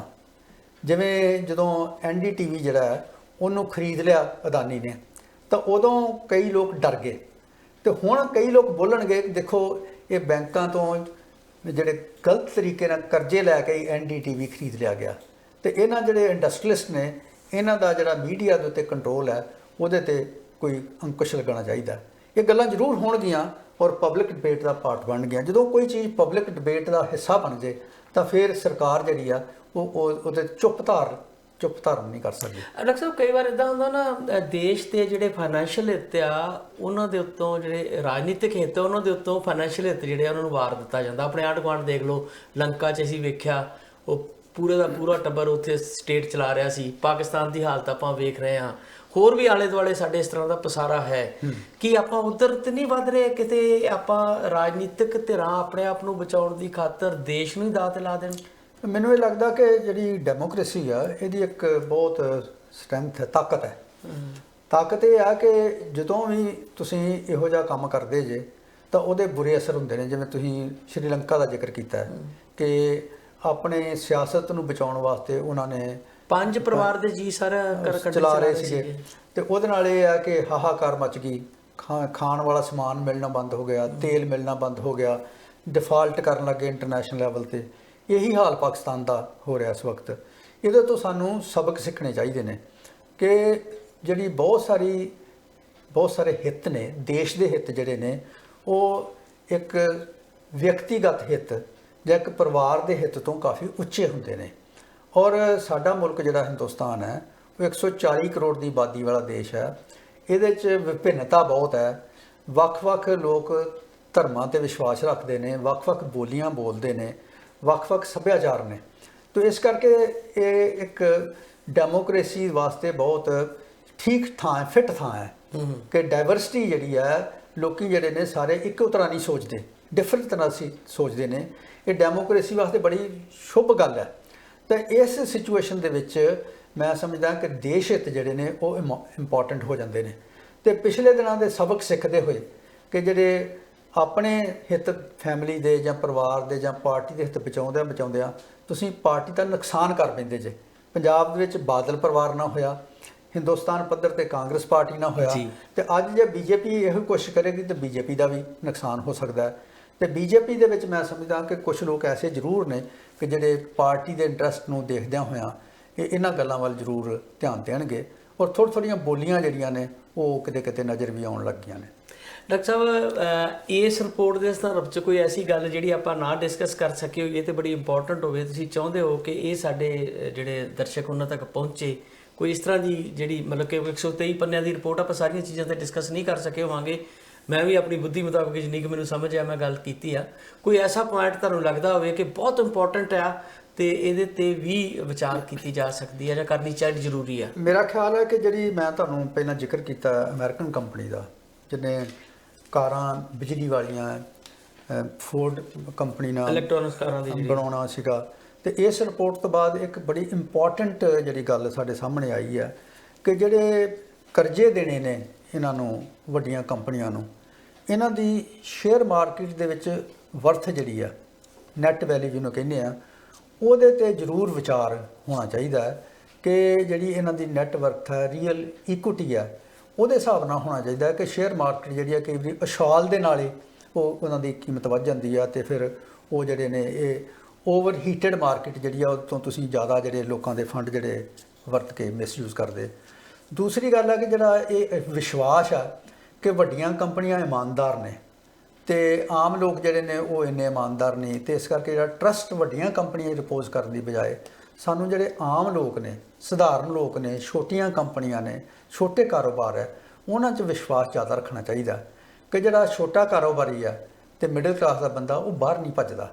ਜਿਹੜੀਆਂ ਵੱਡੀਆਂ ਕੰਪਨੀਆਂ ਦੇ ਮਾਲਕ ਨੇ, ਜਦੋਂ ਉਹਨਾਂ ਦਾ ਇੰਟਰਸਟ ਕਿਸ ਤਰ੍ਹਾਂ ਨੁਕਸਾਨ ਹੁੰਦਾ ਜਾਂ ਗਵਰਨਮੈਂਟ ਉੱਤੇ ਕੰਟਰੋਲ ਕਰਨ ਦੀ ਕੋਸ਼ਿਸ਼, ਤੇ ਬਾਹਰ ਭੱਜਣ ਦੀ ਕੋਸ਼ਿਸ਼ ਕਰਦੇ ਆ, ਤੇ ਉਹ ਨੈਸ਼ਨਲਿਸਟ ਨਹੀਂ ਹੈਗੇ। ਅੱਜ ਕੱਲ੍ਹ ਦੀਆਂ ਜਿਹੜੀਆਂ ਵੱਡੀਆਂ ਕੰਪਨੀਆਂ ਨੇ ਉਹ ਮਲਟੀਨੈਸ਼ਨਲ ਨੇ, ਉਹਨਾਂ ਦਾ ਇੰਟਰਸਟ ਕਿਸੇ ਖਾਸ ਦੇਸ਼ ਦੀ ਬਜਾਏ ਆਪਣੇ ਕੈਪੀਟਲ 'ਚ ਜ਼ਿਆਦਾ ਹੈ, ਤੇ ਇਸ ਕਰਕੇ ਮੈਂ ਸਮਝਦਾ ਦੇਸ਼ਾਂ ਨੂੰ ਬਚਾਉਣ ਵਾਸਤੇ ਜ਼ਰੂਰੀ ਆ ਕਿ ਅਸੀਂ ਉਸ ਮੁਲਕ ਦੇ ਜਿਹੜੇ ਬਸ਼ਿੰਦੇ ਨੇ, ਸ਼ਹਿਰੀ ਨੇ, ਉਹਨਾਂ 'ਤੇ ਵੱਧ ਵਿਸ਼ਵਾਸ ਕਰੀਏ ਤੇ ਰੂਲ ਦੇ ਨਾਲ ਬਿਜ਼ਨਸ ਚਲਾਈਏ ਤੇ ਰੂਲ ਦੇ ਨਾਲ ਹੀ ਦੇਸ਼ ਚਲਾਈਏ।